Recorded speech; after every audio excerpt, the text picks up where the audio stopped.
Welcome to the Sunday Movie Marathon, episode 138. My name is Max. I'm Chris. I'm Darcy. We're back, baby. No intro this time. What do you mean? I've not done an intro in like weeks and weeks and weeks. I've scrapped the intros. It's too much work. You know how much effort I put into just showing up? You want me to come up with an intro as well? Jesus Christ. You come up with the intros. I'm done. You gave up your intros. I've given up mine. All right? There's a two-way street, mister. And we're here again after a long year. How are we? We're doing good, I think. Already a long year. Already. I know, and it's only the second as we're recording this.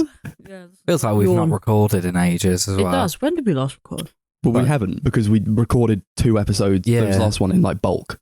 So I don't think we did any in last month, did we? No, I know we think did so. the Christmas one. Did we record yeah, that was it at the and- beginning, wasn't it? Oh. 'Cause we Yeah, did the literally like back-to-back. right at the beginning. It's been a few weeks. Then. Hope we're still on top form. Hope we still Dunno, remember you how to tell do me. this. No, I've forgotten.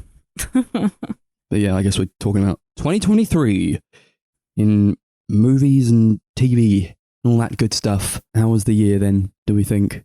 Good year? It actually think so. seemed, it seemed like a Yeah. pretty big one. I kept looking at things going, oh, what did I... So I like to write down what I've actually seen, because then I don't forget what I've seen, Yeah. because I had already forgotten, because I was writing half this shit down, and I was like, what the fuck? That was from this year? Oh, shit. Another one from this year. Oh, a this lot year. of stuff, yeah. Yeah. Well, I sort of meant how was your year in general? Like, Whatever, innit? I don't want to talk about Like it. most years, ups and downs. Ups and downs, swings and ladders, What much is there to say? bit of this, bit of that. Some great moments, some shit moments. It's Yeah. all Oh, between. yeah. Yeah, it's just like any other year. You could ask me that any year, and I'd probably say the same thing. So Yeah. it was a year, Was a year. Yeah. and many more. Have a good Christmas, at least. Yeah, Christmas was fine. It was fine. Yeah. Yeah, I always find the run up to Christmas a bit more exciting than the actual day itself. You get to Mhm. Christmas Day and you think, oh, okay, by about midday you've kind of done Yeah. everything. My Christmas day was a bit weird because my dad had COVID, so we were kind of all separate pretty much all day. Yeah, Jesus. I was just sat in the living room watching movies, talking to like a family member every once in a while. Great. Yeah. Good stuff. Yeah. Yeah, I think It was an alright day though. Holly jolly man. Yeah, my brother was ill for most of it, so he like slept through the day, basically. So I didn't really see him. Yeah. I got stressed out because I was making Christmas dinner and I was told to squish the potatoes, but that was not the right call, I'm afraid. So I got quite annoyed at that, but otherwise it was okay. Squash a It potato. went all right. Did I show you guys the photo with the roast? Yes, so, yeah. I think I ended up taking a picture of my roast also, because you were the second person in 20 minutes to send me a picture of their roast. So I went, Yeah. fuck it, I'm gonna send mine as well. Yeah. That did look pretty good. Ours was pretty good as well. I've forgotten how good We Sounds- made a good one. Well, I made a good one before you went back home for the Christmas. yeah. We had Christmas the day before I went back, and it was good. We saw Muppets Christmas Carol, and then my mum was really pissed off because the day I went back, my sister watched Muppets Christmas Carol that morning, so we didn't watch it until Boxing Day, I believe, and my mum was fuming because we watched it without. Mm-hmm. Which is fair enough, I think. Yeah, Ruined I the suppose. tradition, yeah. I feel like the magic's gone now.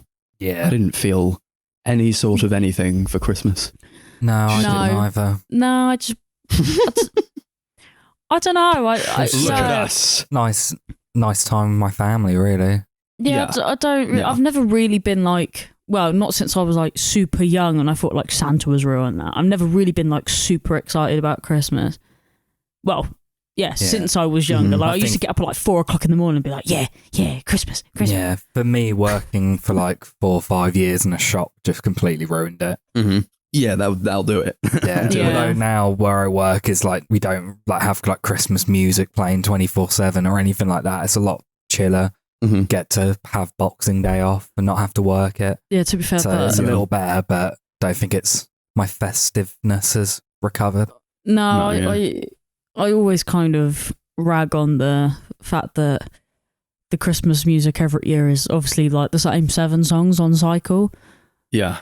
and it's And just then it's none of them hell. are good. Yeah, Or I I mean, always like, get, yeah, like- only a couple of them are actually decent, but then you get bored of them, right? 'Cause Yeah. it's like listening to the same thing. I get like excited the first day I hear them, and then after that, I'm Yeah. just like, no, I've had enough. Oh now. no, the second I hear it, I go, oh, cool. And then about halfway through a song, I go, oh no, Yeah, it's it's like, a whole month of this. When we went to St. Mary's for my finger, and we were there for like 4 hours. The first like hour or so of the Christmas music, I was like, I don't love this, but it's upbeat, kind of festive. And by the end of it, I was like, no, I've had enough already. No, that was horrendous. That was like, You were sat in a hospital waiting room for 5 hours with nothing but Christmas music playing. Yeah. no, Maybe it was, that's why. it was, And people yeah. fainting. Yeah.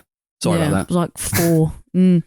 No, it was the week before I went back, and I had to do a market, and it was horrendous because this guy was like, what do you call it, like remixing and hashing up like mix-ups of like songs that didn't go together, but they were all Christmas songs with normal songs, and it was Ugh. horrendous. Not normal songs. Jesus 2 days Christ. on the trot of just listening to like the most obnoxious and horrific mashups. I hated it. Made me hate Christmas.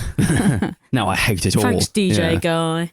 I think sleeping on my dad's sofa 2 nights in a row sort of took it out of me. Yeah. It's not Yeah, it's really- probably uncomfortable as well. Yeah, and like, I couldn't get a decent night's sleep. Kept waking up, kept being too like gross and sweaty, or something. It's too hot in there. Yeah, my so when I moved out, my mum replaced my bed with like it's a futon, isn't it? I A think the sex word swing. is. Oh yeah. Where it's like, it's like this flocked velvet, but like obviously it folds from a sofa into a bed, and it's so uncomfortable because obviously there's that massive like fold in the middle. Yeah. So you move and it's just so uncomfortable. I don't like sleeping in it whatsoever. No. No. No. But we all had a good New Year, at least. Yeah, no, Yeah, we did. Yeah. Crowding round the Sing Star karaoke time. Just singing the best of the best. Don't know about that one, Getting but very drunk. Well, you me did. anyway. You did. I think Yeah. you were probably the worst out of everyone. Yeah. I would argue. I'm surprised I was like, I didn't throw up or anything. Or- Mhm. Oh, Wow. I Which thank is one of those. Yeah, Yeah, thank I her was for just like- heaven. Yeah, I was completely out of it. Mm. Worst hangover I've had in a long time. Had to have a lie down at one point because I literally thought I was going to pass out. That is Oh, actually, dear. that's actually true. Yeah. Ed was like, "You all right?" And Chris was Yeah. just sitting there like, "I'm gonna go lie down." Yeah. I don't know. I'm still trying to decide. You weren't even gone for that long, actually. No. You But would go for like I actually felt 15 a lot minutes, I better. think. Mm. Were you gone when I was there? No, this was No, it was after. Yeah, Yeah. the- Okay. No, The morning the after. morning Oh, I right. felt really, really ill, so I had to have a lie down. yeah, we were just distracted by watching Seinfeld, so it was all right. It was okay. Mm-hmm. I say that I literally never watch it unless Ed's over. Good times had by all. Yeah. That's how I knew he was Mm. awake because I could hear Seinfeld on the TV. That's how I always know Ed's awake. Yeah. It's like I can hear Seinfeld coming from somewhere. I'm surprised he was awake, to be honest. Last time he came over, he slept until like 1 p.m. It was absolutely ridiculous. Jesus. I thought I was going to have to come wake him up. Me and Chris were already in the living room, like drinking coffee or something, and Ed was just like dead to the world. That was Just so sleep long. for 48 hours. Yeah. Oh, it was just so long. Yeah. Mm. Mm. So all that to come and more. Hopeful for the new year. Trepidatious. And hopefully good things abound and all that.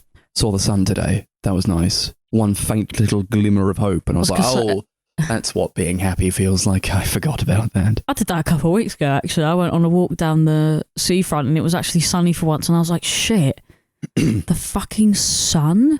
I've only been outside once today and it was not Yeah, it was light. it was pouring when I went out earlier. Yeah. So this must have been like super early or something. So I was down the seafront yesterday and I was just going, whoa, whoa, just being blown about. Yeah, the Fucking wind was really bad, everything, wasn't the it? waves crashing around. I was like, ah! What a That was, horrendous time to go to the seafront. Fun times. Yeah. Is it So- fun to? I'll tell you what's fun times. The amount of shit we watched this year. There was a lot of it. Yeah, there was a lot of there it. was a lot. I can Mm. only speak for myself, but I watched a lot of stuff. Yes. I went to the cinema, I think, 54 times this year. in I think I looked up and it was 2023. like 32 or 33 or something. It was quite a lot still. I Wasn't quite as know. many as you, but I was quite surprised when I saw how much it was. Yeah, I mean, I just listened back to our wrap up of 2022, and I was like, I went to the cinema like 37 times. I hope I go less next year, and that didn't happen. Clearly, Is that what you get? See, but if you say that now, you're going to be like next I'm not year. saying anything. I've gone well, you were 100 doing your times. 365 challenge as well. 365 and 23. What did I reach? It was like 271. I think That's quite a lot, Still, though. like, Yeah, that's yeah, quite a fair bit. Yeah, Uh, a lot of. Yeah, I don't regret doing that, but it's one of those things where you like set yourself a challenge. You want to see that challenge through, but then it got to the October mark, and I was like, I don't want to watch another movie ever. Actually, Yeah. It's just, yeah, I think that's just a lot of movies to. I Yeah. found To that with watch. I challenged myself to watch every Ridley Scott movie. yeah. And it got to this point where just they were all so boring. I was like, I don't Mhm. want to watch another movie directed by this man. As soon as I challenge myself to do anything, it becomes work, and I don't want to Yeah. do it. Yeah, that's why you. Sometimes that's it's why you like don't a do bit these of fun, things. but Yeah. as soon as it like gets to the point where it's like getting in the way of things, that's when Yeah. it is. Oh, no longer fun. that's the thing. I never let it get in the way of things. I couldn't be like, oh yeah, I'd love to go out to the pub with you guys, but I got like a movie to watch today. I've got Like to do my I'm 365. watching a movie every single day. I can't like, yeah, sorry, I can't go to the funeral and I got a should have movie done to a, watch. Have you not done a big cheat sheet and just watch 2 in a night? What do you mean? You 2 only- in a night? Yeah, you only have to watch 365 of them for it to qualify. No one has to know you watched 2 in a night and not 1 every night. What do you mean? I think Max was coming up with a hypothetical challenge rather than talking about his yeah. 365 challenge. Oh yeah, but if we were going to do no, that, I don't understand what you mean when you say that. Sorry, I might So, just be a like, bit if- slow. no, like if you were gonna redo the 365, Yeah. you could just Or if I one was would, going to do it this year. yeah, like no one would have to know that you didn't watch one movie every night. You could have just like watched a bunch in a night and then had No, breaks that wasn't in between. like, I didn't say I'm going to watch one movie every day. I was just like, it's got to be 365 movies within the year. Oh. So there were definitely nights where I watched, 2, 3, 4 movies.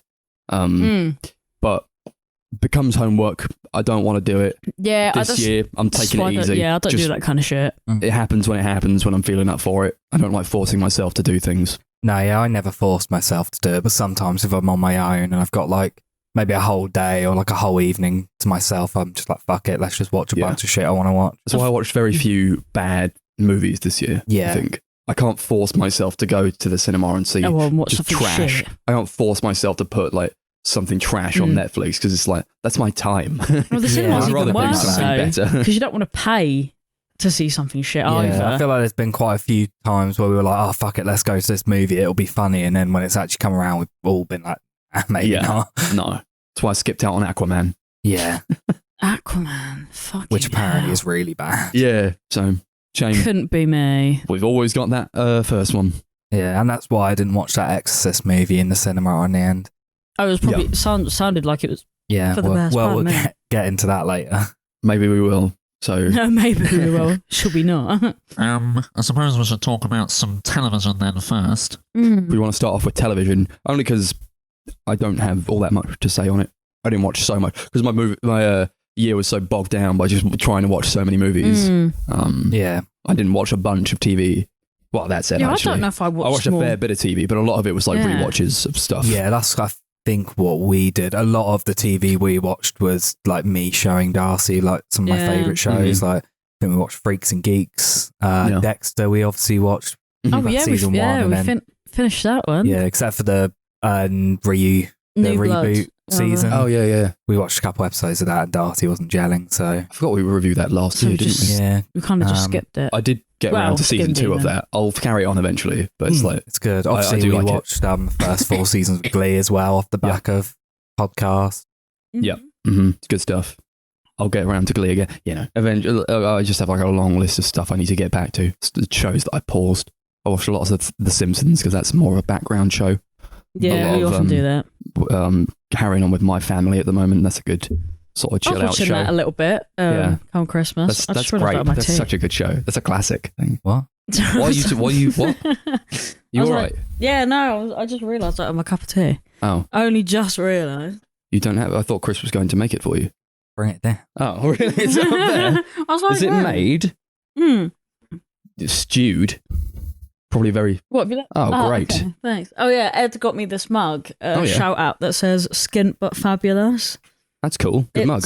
It's very cute. Yeah, very nice. Yeah. Nice colour palette on it. I know. Yeah. I thought that when he gave it to me, but alas, sorry. That's all right. Yeah, so I don't know if we wanted to talk about like just shows we watched generally from other years before we go into like the. I don't know. We could do like a short thing about it. I don't know. Whatever. Yeah, could do. Yeah. If you want to start that off, then go ahead, please. Okay. I'm just like scrolling through Serial, like trying to see what I've actually All right. watched. I can do mine if you want What to through? catch it up. A bit. No, I think I can probably reel off a few. We like rewatched It's Always Sunny. That was one. Yeah, I This watched the year. first season of that again. That's like really solid, actually. Yeah. There was like a point where Darcy was obviously working festivals where I was just like starting, like rewatching some of my favourite shows. And then like when she was back from the festival, we would just sit down and binge loads of it. Like It's Always Sunny was one. Community was another one we did all of. Yeah, we did. Such a good show.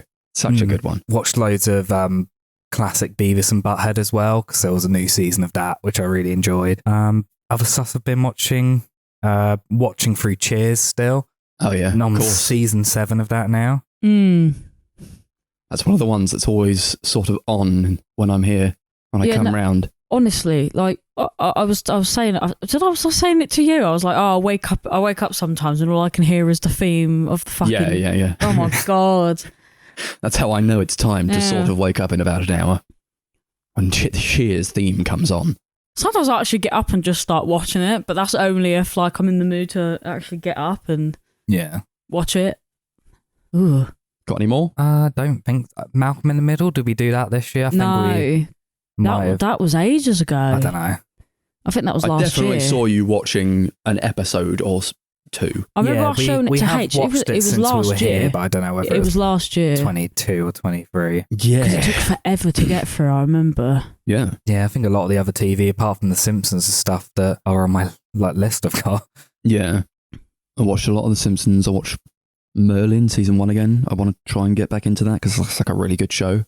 But it's again one of those ones that I sort of picked up and then dropped off of a bit towards the middle of the year. The Bear season, when I watched that was fantastic. Off the back of I think you recommended that last year, was it? Yeah, I think it might have ended up like either first or second on my TV list for last year. Yeah, that was great. I love that. I rewatched season 1 of Atlanta. That's such a great show. Yeah, I really need to go back to that show. That's one I watched before, but then I fell off of it, so I want to try and same. keep I up watched with the that. first season when it came out, but haven't watched any other stuff from it.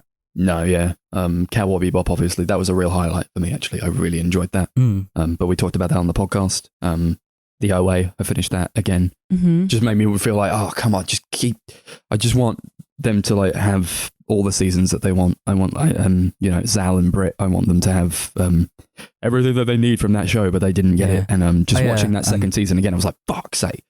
It needs to go. It ends. Season 2 ends on such a note where you're like, I need more. I need more. Just remembered I also binge watched Ozark this year. That was another highlight for me. That was a really good show. Ozark.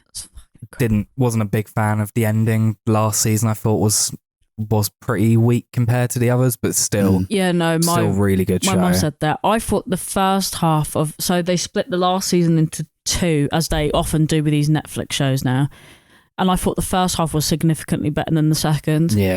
Which was quite disappointing. I kind of agree. Yeah, because you had to wait months for that second half to come out, and I was like, this is it. I didn't think it was like awful or anything. I don't think the way they ended it was terrible. It's just no, I thought it was really it fitting. definitely kind of, I wouldn't even say fell off like massively. It's just the last season compared to the others just doesn't really hold up as well. No, yeah, that's a shame. But oh well, good show overall, I suppose. Yeah, for sure. Maybe I'll get round to it at some point, I say, with my fingers crossed and my teeth bared.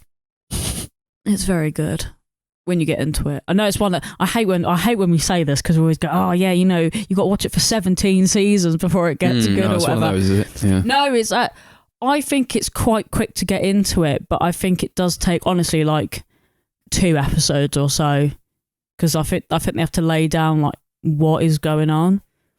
Yeah. But I mean, for what it's worth, it's one of those shows that once it starts going, it's really consistent. Mm-hmm. Like it's never shit.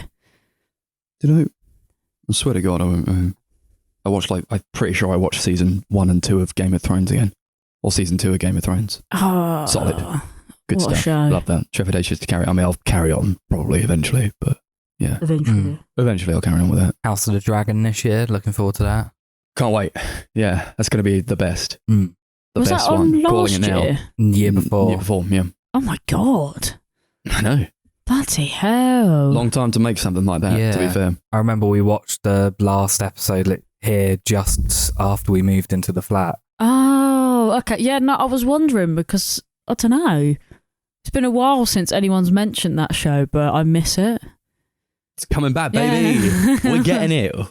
Hell yeah. Watching all the actors on like Instagram being like, it's coming. House of the Dragon's coming. Yeah. Just wait. Oh, man. Weirdly for me, it doesn't even feel like it that long ago since No, that season. yeah. Healthy sort of break in between, I think. Yeah.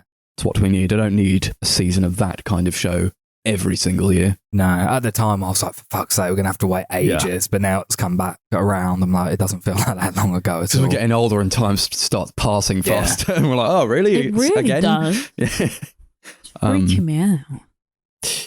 I know, obviously, I talked about, I watched Doctor Who season 1 to 7. I've That's done what I'm up to at the moment. 1 to 4. I'm on the specials at the moment, Mm. Mm-hmm. Mhm. watching Torchwood alongside it as well. Yeah, is that good? Yeah, it's pretty good. Yeah, okay. I think I'm 1 episode into season 3, which is considered the best season. So All right. looking forward to all carrying right. that on. Yeah, nice. Okay, cool. So I guess we should hop into the 2023. Who's going to start? Do you want to start, Darcy? You could start, Darcy. Since I don't think you've got like a proper list Mm. or anything. No, I have a list here called "What Did I Even Watch?" and it's separated from movies and TV. That's cool. I don't really know what to talk about though, because I feel like we've probably all watched the same sorts of things, That's fine. so I don't know where to start off. We at. don't have to like rank them if you don't no, I'm want not- to. Like, yeah, we can just like bounce off. I'm of not it. feeling the need to rank necessarily, but I don't know how would we start this conversation more or less. Do you want me to just Just pick a jump show. into whatever? Yeah, what just catches go your from eye? top to bottom of your list of shows. Okay, you want me to start at the top? Go for it. I've got the Doctor Who specials written down at the Yep. top. Yeah. So I haven't actually specifically written whether they're the Christmas ones or They're what like the 60th. 40th anniversary Yeah. one? So Yeah, I haven't 60th written. anniversary special. Yeah, 60th, all yeah, I've sure. written is specials. But maybe we could start at Christmas and work backwards. Sure. I mean, That makes no Yeah, sense, actually. Let's go from the 40th and then work forwards. yeah. So we want to Yeah. discuss that. I don't know Let's, any of the titles, so if anyone wants to. So what do we? Yeah. So like they did like Jump in. the 3 episodes, and then they did the Mhm. Christmas special. Yeah. Mm-hmm. If we want to talk about this, I will say this is my number 1 for TV shows of this year. Yeah, it's on my list, but I can't remember where I put it. Yeah. Okay. They're back. Russell T and David T. They're back, baby. Everybody was really hyped about it. I think. Yeah. What did you think, Darcy? It's your list. And you're not a Doctor Who fan. Yeah. No. What, Sort of coming my off of very it. well Yeah. written You're list sort of coming here. off of it like fresh. So it's a bit of a weird one because obviously I'm not like a massive fan of Doctor Who in general. Yeah. But I normally end up watching it if I like someone who's in it or I like really like a certain character, which never really happens. I think The Master's the only time when that comes we've been up. watching it and John Sims has been in it, I've I told her love and John Sims. she's been like, fuck yeah, I'm in. And also I love David Tennant, so I was like, oh yeah, I'll give it a Mhm. crack. I liked 2 of them quite a lot. Yeah. In terms of the anniversary specials, but then one of them I thought was just a little bit too weird. Which one? Oh, the second one, yeah, Second I don't know one their was names. really Yeah, that's weird, fair. Really weird. And I don't hate it. It was just kind of like, if obviously because there's 3 of them, if I had to pick one of them to, I don't know, obliterate from the planet forever, or like, you know, like a stupid meme that would come up, it'd probably be that one. Really? Because honestly, that was my favourite one. Yeah, I really Here like we that go. one. I loved that episode so much. It was so weird and out there. and it was It more was fitting to it though. If you yeah. think about how Yeah, it was very Yeah. creative, which I think is Very what on makes Doctor brand Who for so it. good when But it's that's- at its best. that's it. That's part of the thing that I don't really like about Doctor Who though, is that it's a bit too. Sometimes I just think it's a bit too weird. Sometimes I not like Twin Peaks weird, but like very nerdy weird, and I'm just not like I'm just not really into it. But that's Fair enough. Yeah, that is one. Yeah, can you turn your phone on silent, please? Sorry, the That's work one where I'm Instagram. like, I think with a show like this, you can do absolutely anything you wanted, and nothing is off the table. So Yeah. when they tackle, I really enjoy the episodes where it's more existential and psychological, and it kind of tackles themes when instead of Yeah. like, here's what monster they're fighting. Yeah. Of course, they do have like the monsters in it, but I think they handle it really well, and like that sort of mirroring of like this alien that's like a reflection of Donna and the Doctor sort of chasing them the whole time, and it was like more about them connecting again and sort of finding out who they are and who each other are after all this time has been spent apart. So, and I found it like just the freaky nature of it, and it's like this solid fucking bottle episode where they're just like in this one spaceship, just being pursued by this monster that was basically just themselves.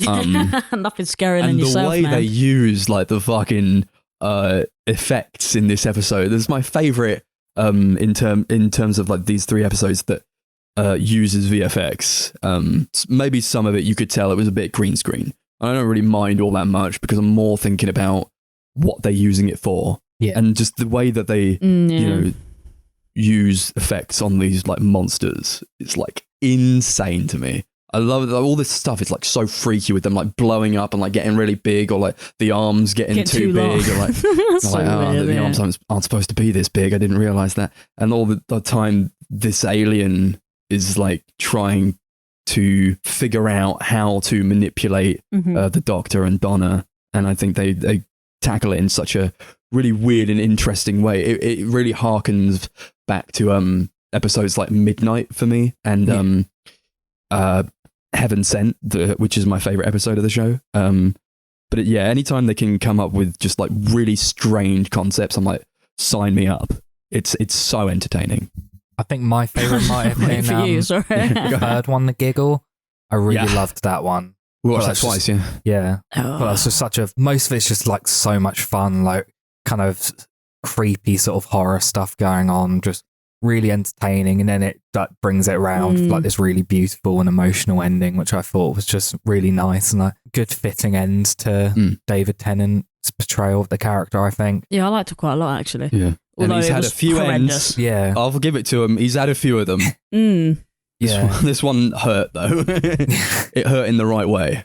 Yeah. I cried at that one. I was like, fucking hell, damn. And I I teared up a bit. Yeah. I weirdly liked how they brought like the Donna story to a close, because although I thought her story ended perfectly previously, it did end in like a very dark and sad way. So the fact that they kind of went back to it and added to it, like gave it more of a happy ending without ruining it or taking away from it, I thought was actually really sweet. Yeah, and I just thought kind it of was quite cute as well. testament to how well written it is. Also, like that they had to pretend that what's his name was like in the garden. Oh, sorry, I've forgotten his name. Wilf. Yeah. Sorry, I've forgotten his name. Yeah. So old Bernard Cribbins is I do like the way long gone they now. did that though, in a sorts of ways that they didn't have to write him off from the show, so to speak. But I mean, I said to you when we watched it, Chris, like I don't think there's like a better way they could have ended that. No, definitely not. I think they just did it so well. It was such a good finale for it. Where like I don't want David Tennant's Doctor to die again. Yeah. But I also want to see Ncuti Gatwa become the Doctor as well. Yeah, do his I thing. wondered how they would handle that, but I think they pulled it off. Like it was so good. It was such a good ending. Yeah, I do hope they don't add to that sort of bit. Oh, what, Hope like they don't David go back Tennant to David appears Tennant. again? Yeah, no, I feel like it's done. It has I to. hope it is done. It has to be done, surely. I mean, I'm fine with him showing up for like the occasional special here and there, like maybe like a 70th anniversary if he's still old enough to do it. But I wouldn't want it. Like, I honestly. wouldn't want more. Like, there's Yeah, rumours why of them ruin a doing like good a thing? spin-off show with him and Donna, and I I think we've had enough of it. Why ruin a good thing? It was The lovely. only thing I would be up for is if they did like some short films, maybe. Yeah. Of like maybe he's like going grocery shopping or whatever. And it's just like the most mundane shit of him trying to be human. Like that would be great. 4 minutes of him trying to buy tin beans. Yeah. He like runs into Martha Jones at the store or something. He's like, oh, fuck, it's you. Like, okay. That'd be fine. But I don't want another show. I don't want him to come back. No. He's done it. It was lovely to have it back to. again, but I think we've had enough of him now. Yeah. I don't know, like 3-4 times he's come back. Yeah. Oh, well. Yeah. Excited to see this next season. Yeah. We didn't talk about the Star Beast, I guess. You didn't like the Christmas thing. one. Yeah. Oh, the meat. The meat. You didn't like the meat. No, Chris. So when Chris was describing it, I was like, "Oh, it sounds really cute. This like little fucking possum bush baby looking thing." And I was like, because it looked kind of small, and I was like, "Oh, it sounds kind of cute. It's like a little dibby. They like make toys out of it or some shit." And then I saw it and I heard it, and I was like, "Oh, nah, you can put that back. I'm not a fan of it." It was like the most annoying sounding. No, what do you thing. mean? Miriam Margolyes did a fucking cracking job. I love her. I actually do love her, but not as the weird bush baby chihuahua looking thing. No, thank you very much. I think out of the like 60th anniversaries of Star Beast was my least favourite. Yeah. I did enjoy it quite a lot when we were watching it, but it's kind of out of all three of them, it's probably the one that I would want to go back to the least. Probably. I've forgotten about quite a lot of it, but I think the giggle was the only one I really remembered. But that one kind of just stuck in my brain because that one was just like really good. I was on such a high from it though. I was like, we're back, baby. It's no longer shit. And I don't know, you guys haven't watched Chibnall's run, but no. It's Who? the one before with Jodie Whittaker. Right. I'm just like, coming off of that, I need something. What did it feel? I need this show to be good again. So it felt like a revitalization in that way. Yeah. I will enjoyed hopefully that. be all up to date by the time Shoot You Get was season starts in May. Yeah, you got time. Yeah. You got I think ages. I worked out to watch a season and a half a month to catch up. That's not You got ages. too bad, to be fair. I mean, again, who knows? You don't really need to watch all of it. No, Because it's starting again. Yeah, this is kind of a challenge for myself more than anything. Yeah.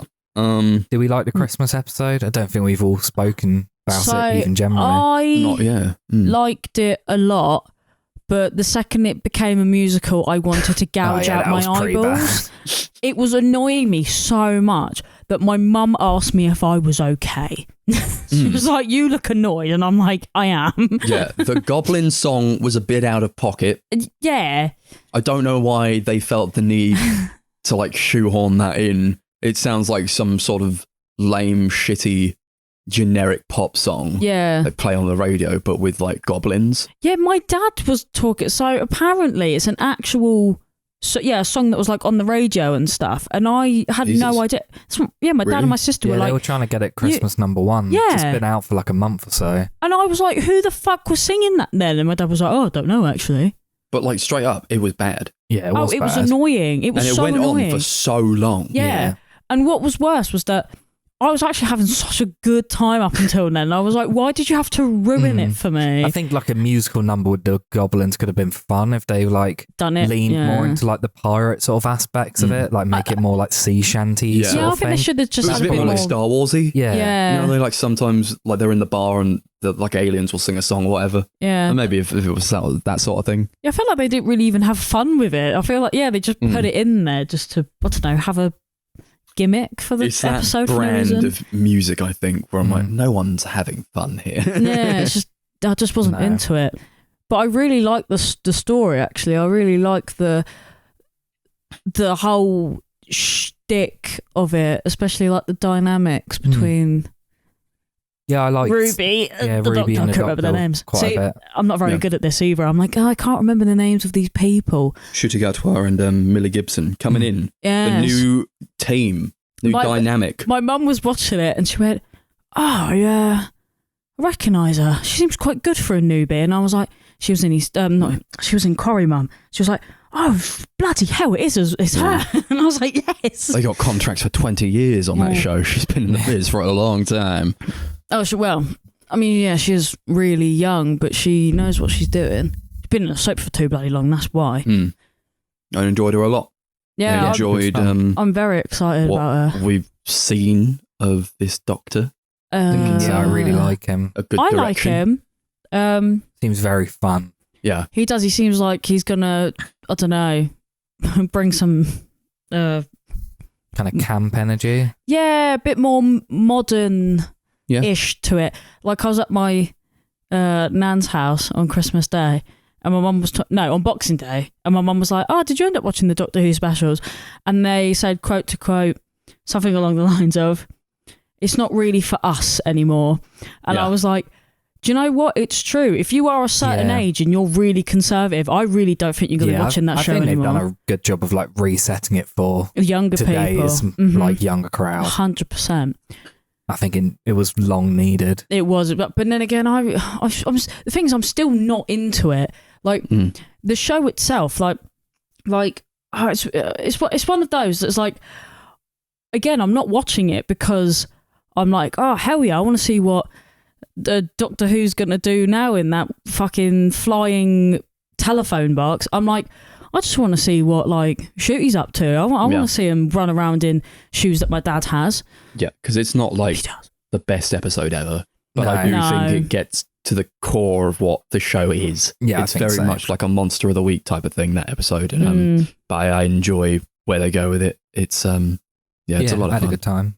I just hope that I don't think it's going to happen. But my problem with like Jodie Whittaker's Doctor was that she was too sad. What, you think he's going to be too? But I enjoyed his like the fun he brought to it, and immediately when he came out of that regeneration in the specials, I was like, I love this guy. Yeah, fucking love this guy. So I'm really excited to see what he does with it. I think he'll do a really good job. But he's got that inherently the Doctor is quite a sad character, but he brings they always bring that like liveliness to it and that enthusiasm for whatever they're doing, because it's such like a strange life that they're living, and like quite alien, and they're always having fun. Usually the Doctor is, but he did bring that. But then like I think like more towards the end he was getting a bit sad, and I was like, that's like a good mix, I think. You kind of have to with the character. I think that's what makes David Tennant so good, is that he can balance those two so perfectly. Because otherwise it's just depressing. Like, who wants to? Who wants or to it just comes off as like too goofy and doesn't have the like. If it does try and put the seriousness in, just doesn't really work as well. Fair enough. Be interested to see where they go with it. I think because he's like brand new and he's not technically, this guy has not lived. Well, how the fuck long that first Doctor lived? I don't know. Like they lost track of how many years he'd been alive. That's how long he'd been alive. Long. Yeah, it was like a billion in the end, wasn't it? Because he like aged like millions of years or something in one of the episodes. Yeah, I don't know if like they discounted that or whatever, because it was like inside a sort of time loop thing. Yeah, I think it's still that was in Heaven Sent. Yeah, Capaldi like lived for like a billion years. And that's such a good episode. But I think they still build off that being his age because of that episode. Yeah, it even says like in that last episode, Donna, I'm a billion years old. I was like, I mean, that'll do some damage. And I think like the core of why he was such a sad character at the end of that was because he lived so long and he just didn't stop. So I wonder where they'll go with this new one, as he's quite brand new and he has all that knowledge, but he hasn't lived. Yeah, he doesn't have like the weight of the character as much. I know they say at the end of like the specials, they're like, actually, he's older than David Tennant, but he hasn't. I don't count it as him having lived all the years that the Doctor has lived. He's like something else. Yeah. Cool. Talk too much about that. Next show. Yeah, next show. What else you got, Darcy? What else have I got? Okay, I'm just going to go down. Okay, so what I'll do is I'm going to talk about a couple of shows that I watched over Christmas with my family. Yeah. And there's like a couple of shorts. So I watched. So obviously now that we have a cat in the family, my mum is obsessed with watching cat-related things at Christmas. So I watched these two specials. One's Mog's Christmas and Tabby McTat, which are about two different cats. Nice. So Mog's Christmas is very similar to. Did either of you watch The Tiger That Came to Tea? Oh yeah, No, but I know Yeah, of it. you watched it. I watched it and I read it. It was the same people that made the show. They made this special about this cat called Mog, who gets spooked out by a Christmas tree. Of Meghan Mog? Is it? You know Meghan Mog? I don't know. I can't Is it check the the same photo cat? on the floor. Is it Mog? It might be. Is it black and white? Something like that. Yeah, I think it might be. Yeah. I mean, it was a drawing. I don't know. Yeah. It's a cartoon. Yeah. And it's literally illustrated like the tiger that came to tea, and it's really cool. It's a good style, I think. Yeah, Good illustrative style. I loved it. It was very like true to the books. Yeah, and it was very like almost like had this sort of like retro aesthetic going on, where like everyone was dressed in like almost like 70s kind of like clothing and stuff. It was really cool. Not a lot to say on it really. Just thought it was quite nice to highlight that. It had a song from Sophie Ellis-Bextor in it, Who you love. that I love so dearly. And then just I'm just touch on Tabby McTat for a second. Actually really bloody sad, kind of wholesome, about this cat that lives in the street with his little busker owner. Busker gets his ankle broken, and then Tabby's like, oh, where's my owner? He's gone. And then he goes to live with this other family because another cat finds him, and then they have little cat babies. And then the busker comes back and he's like, yo, you're my cat. And he's like, I can't be your cat anymore. Take my son. And then he has his son for the cat, and then the cat lives with the other cat. Right, okay. It's actually really cute. It's got a Rob. Is it Rob Brydon? Yeah. Oh no, I've just picked that out of like thin air. I was like, fuck. The Welsh one. Yeah, and Jodie Whittaker's in it as well. Actually, Is she good? it was really sweet. I think she was the other cat. Yeah. It was really cute. Actually, I'm not giving it a lot of credit, but I actually had a really good time with it. Another one I watched on Christmas Eve was Lot Number 249. Had Kit Harington in it. Mm-hmm. It was really cool. The whole premise is like they do. I've forgotten what it's called. It's like a series. They do it like every year. The BBC. I think it's like Ghost Stories for Christmas. I think it's called, where they do like a new Victorian. Don't know why I quoted it. Like ghost story set around Christmas. Yeah. And this one's about this guy who is a medical student at a uni, and this guy that is also a student, he like buys like lot items at auctions, and he bought like a mummy or something, and it was like haunting everyone, like killing people and stuff.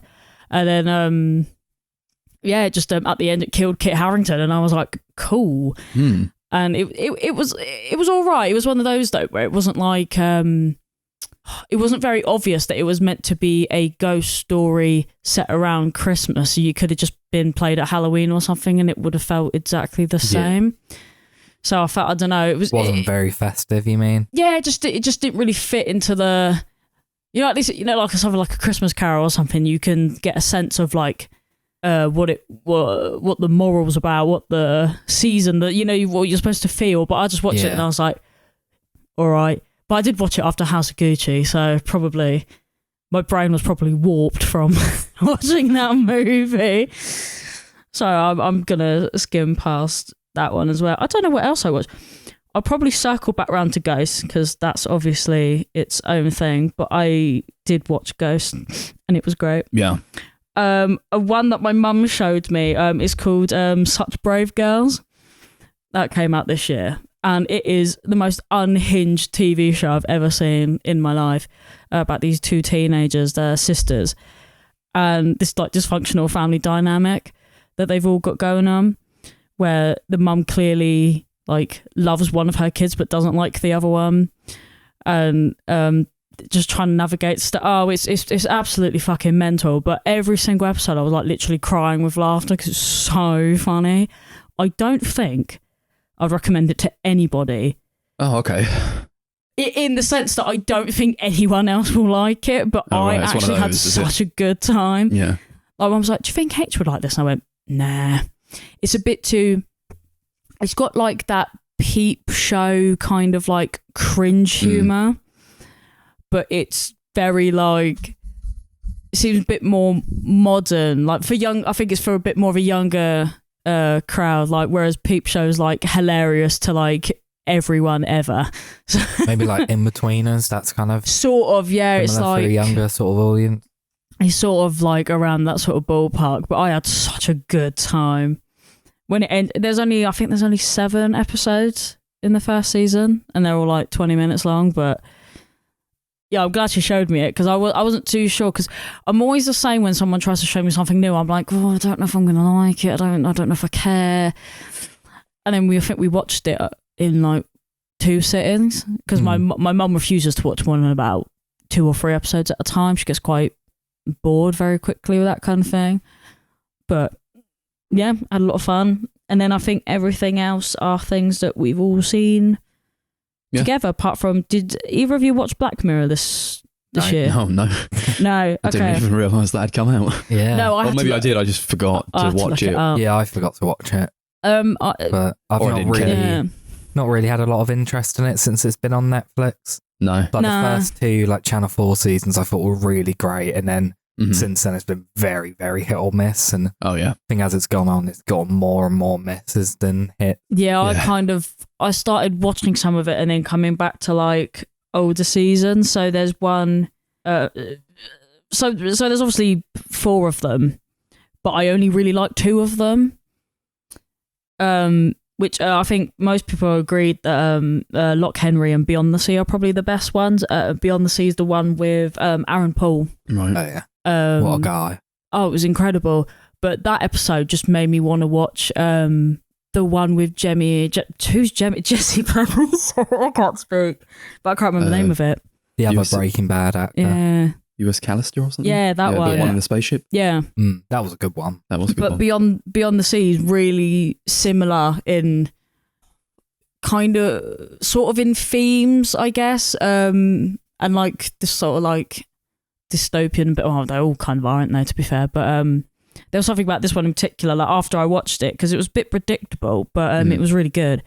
So after I watched that one, I went straight back and watched a different season. I was like, oh man, I used to love Black Mirror. Well, that's one that like started when it was like really unique and like a thing where like nobody had done it before. And it was about things that could happen and that we could potentially see happening. But now as like technology has advanced, and in a very short space of time, mind, it becomes like too much like not relevant anymore. Because of like we're almost past all that. We're almost past the need for a Black Mirror show because we're just living it. Yeah, like I think the only one that felt like it could have been real was Lock Henry, which I think was actually really good. It's set up in Scotland, and this guy's doing a documentary on these murders, and basically turns out that his family were involved in these murders, but he didn't know about it. And it's just, it's really it's just really, really fucked up. But he gets like an award and all this for like this groundbreaking documentary that he did, where he basically finds out and exposes as like mum and dad for having this like massive like sex murder basement ring thing that they were doing, and obviously all like the town knew about it and stuff. Yeah, it was really fucked, but it was. I'd say that one and Beyond the Sea are really good, but I think those were probably the 2 best ones, because the other 2 are really, really like mid at best. I didn't really take to the other 2 that much, and I don't think a lot of other people did either. Like there's that one about the Netflix special where the woman, so there's a woman called Joan, and one day she realizes that her life is like basically being broadcast as a TV show. So like the Truman Show. Yeah, basically. Okay, they're just doing the Truman Show again. Essentially, yeah. Great. But then what's the fucking point? So I guess the only unique part about that one is that then people go onto their own Netflix and find out that their life is also big, but it's not live like the Truman Show. There's actually actors playing them in real time, acting out their life. It's so confusing.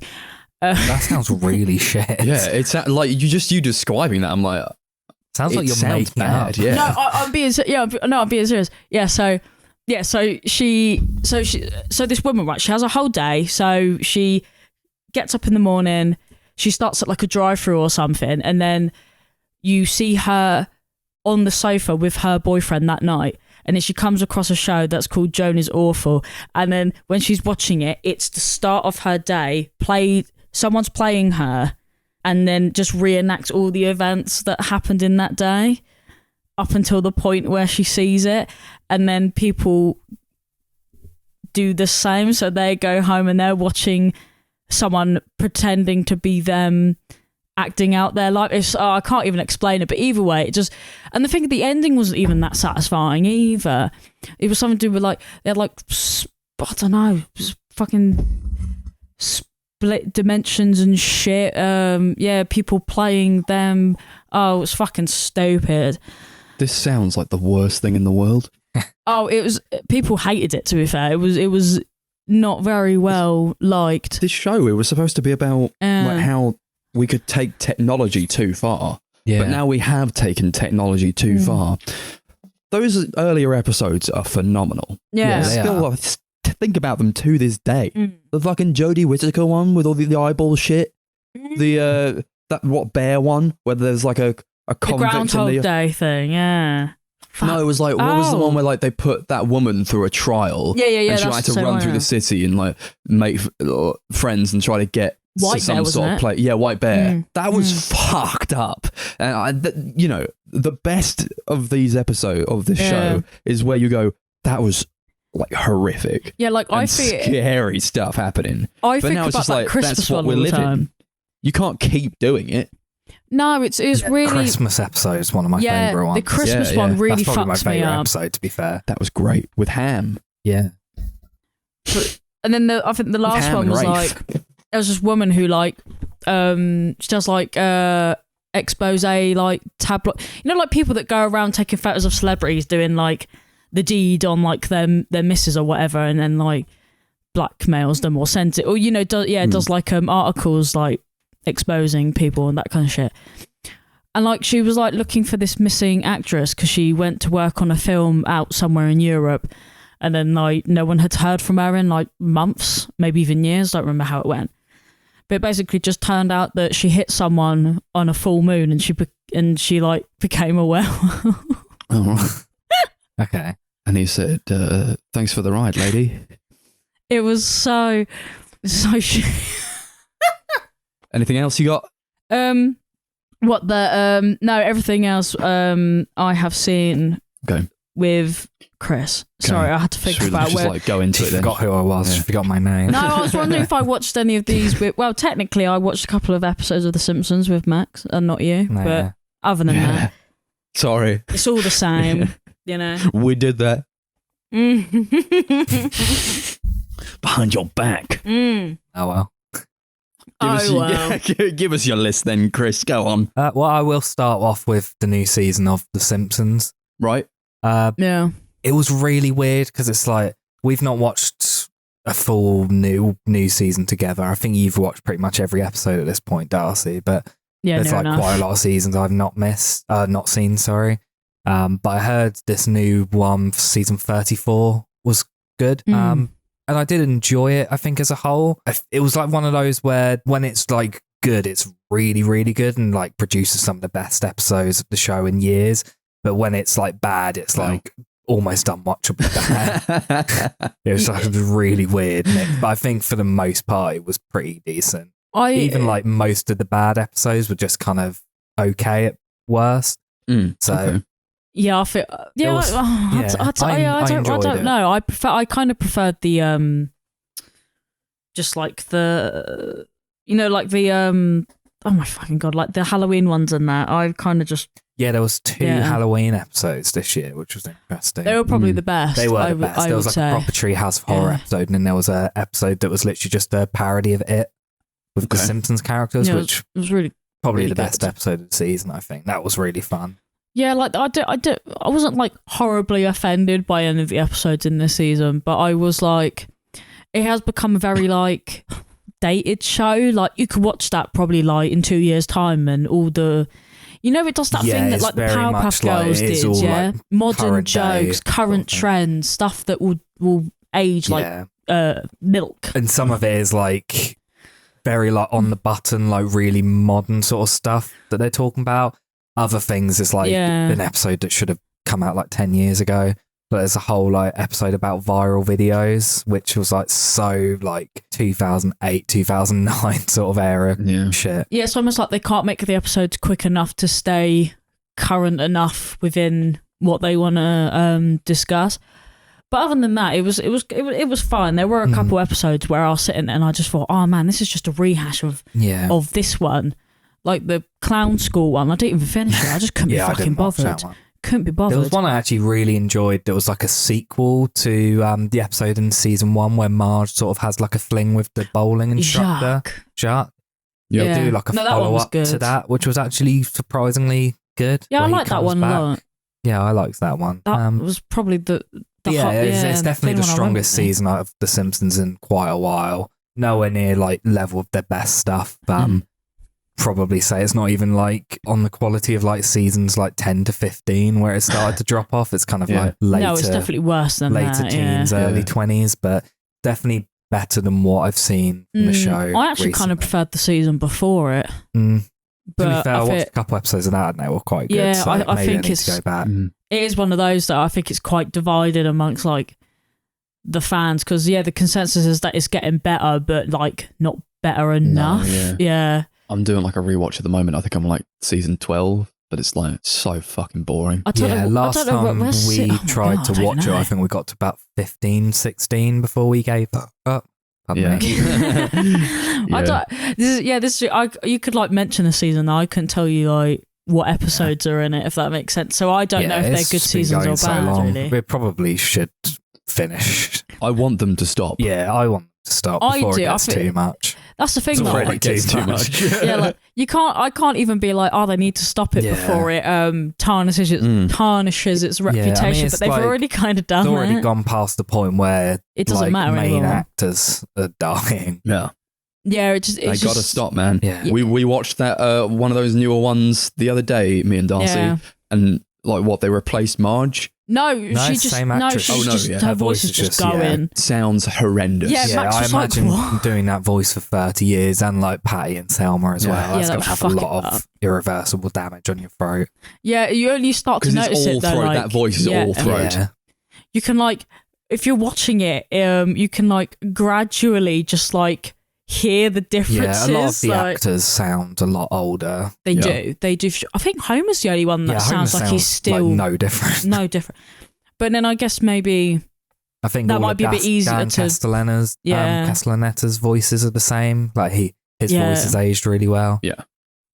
Has to look after his voice. Yeah, and you've got like the person who plays like Principal Skinner and stuff, where his voice hasn't like aged super bad. He just sounds like he really hates doing it. He sounds bored for sure. I think he tried to quit and they gave him a huge pay rise. To be fair, why not?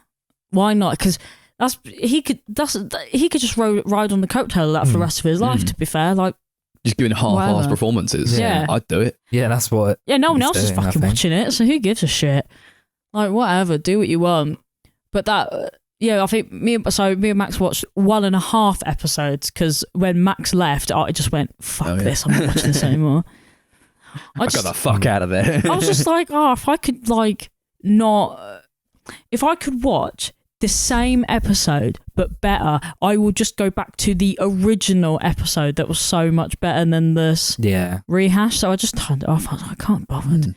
Wasting my minutes here on this god green earth. Anything else? I'll go just number 9 on my list. Cool. It was a show that I watched most of with Darcy, and I think you, Max, watched 1 episode of the first season, 1 or 2.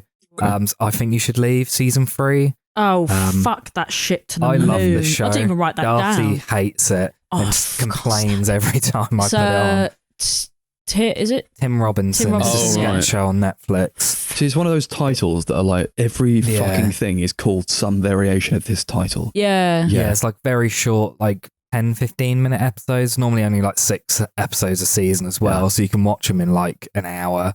From the first 2 seasons we literally watched in like an afternoon. Basically I watched 1 episode because Kai said it was the best thing in the world and I struggled through it. Fucking hell, it's awful. It's so fucking bad. It's so not funny. It is one way, like, completely, you either find it funny or you don't. And if you don't find it funny, then it's going to be awful. It was horrendous. There was one episode that made me like really laugh, and I think it was the one where when he's at that house party and he's talking about that like that pill that he's taken or something. Do you know what I'm talking about? I think so, yeah.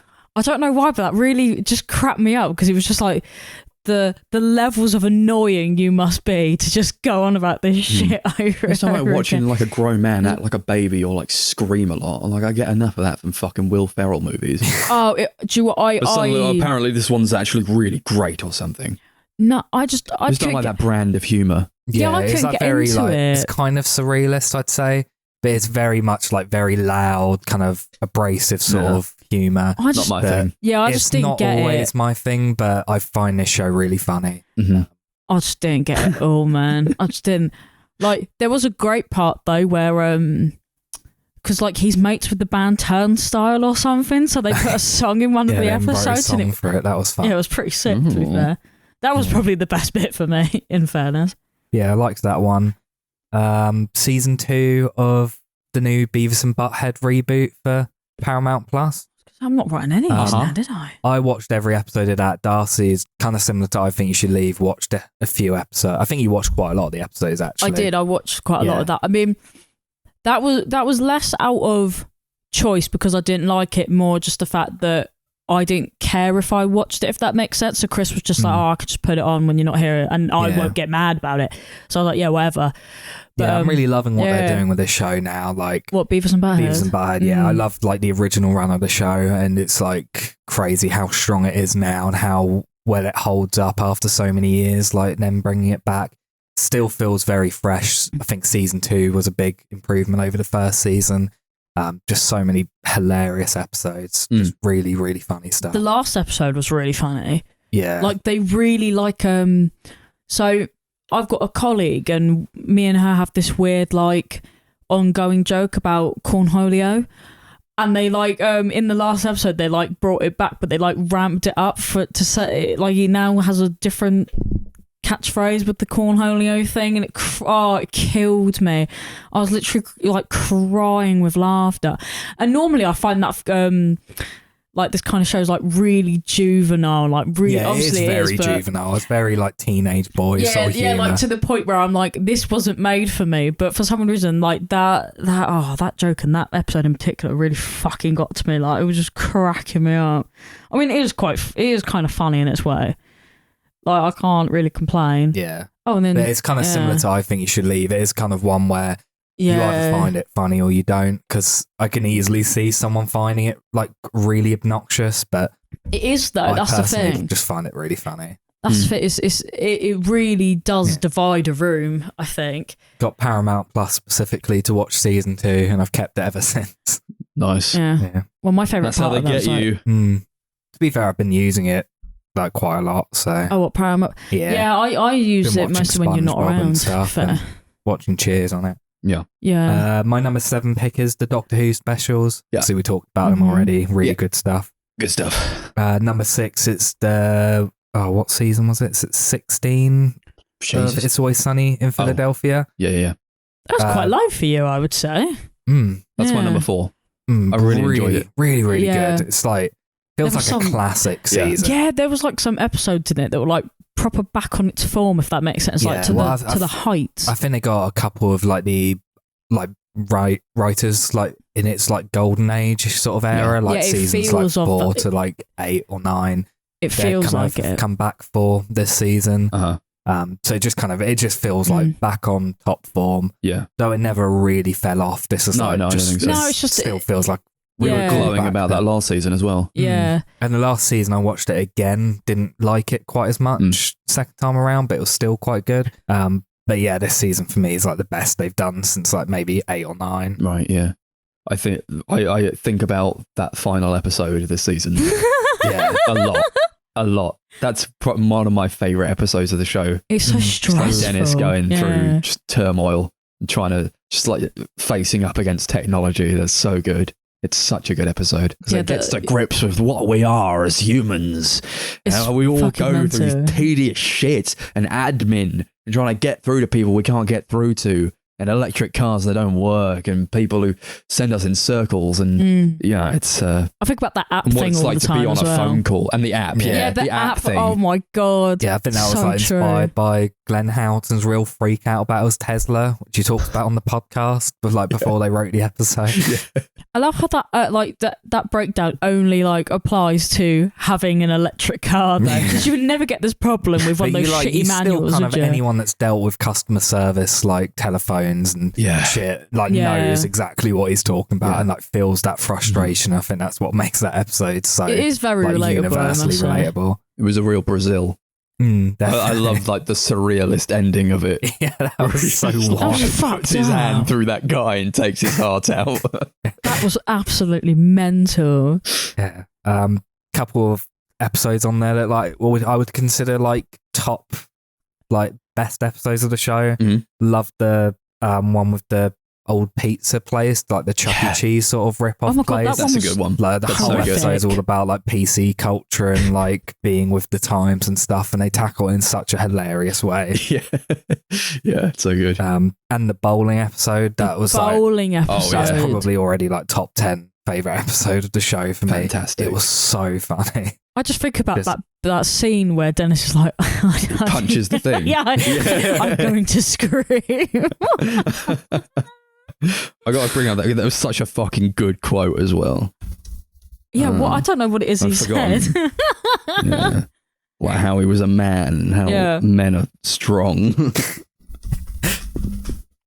I don't know. He says about breaking his Yeah. hand. Dennis breaks his hand. Let's see if I can get a quote up because Oh, it was glorious. yeah. Oh, okay. I'm gonna play it on YouTube because it's just Oh like my God, here. the quality, the grain. Yeah. Let's see if it. Well, it's Oh, only like a that's minute, so but I'm not gonna funny. go through all of it. Fucking, that'd be insane. What, for a whole minute? Yeah. Oh, Yeah. Okay, I'm gonna try and skip it because it's a long one. But yeah.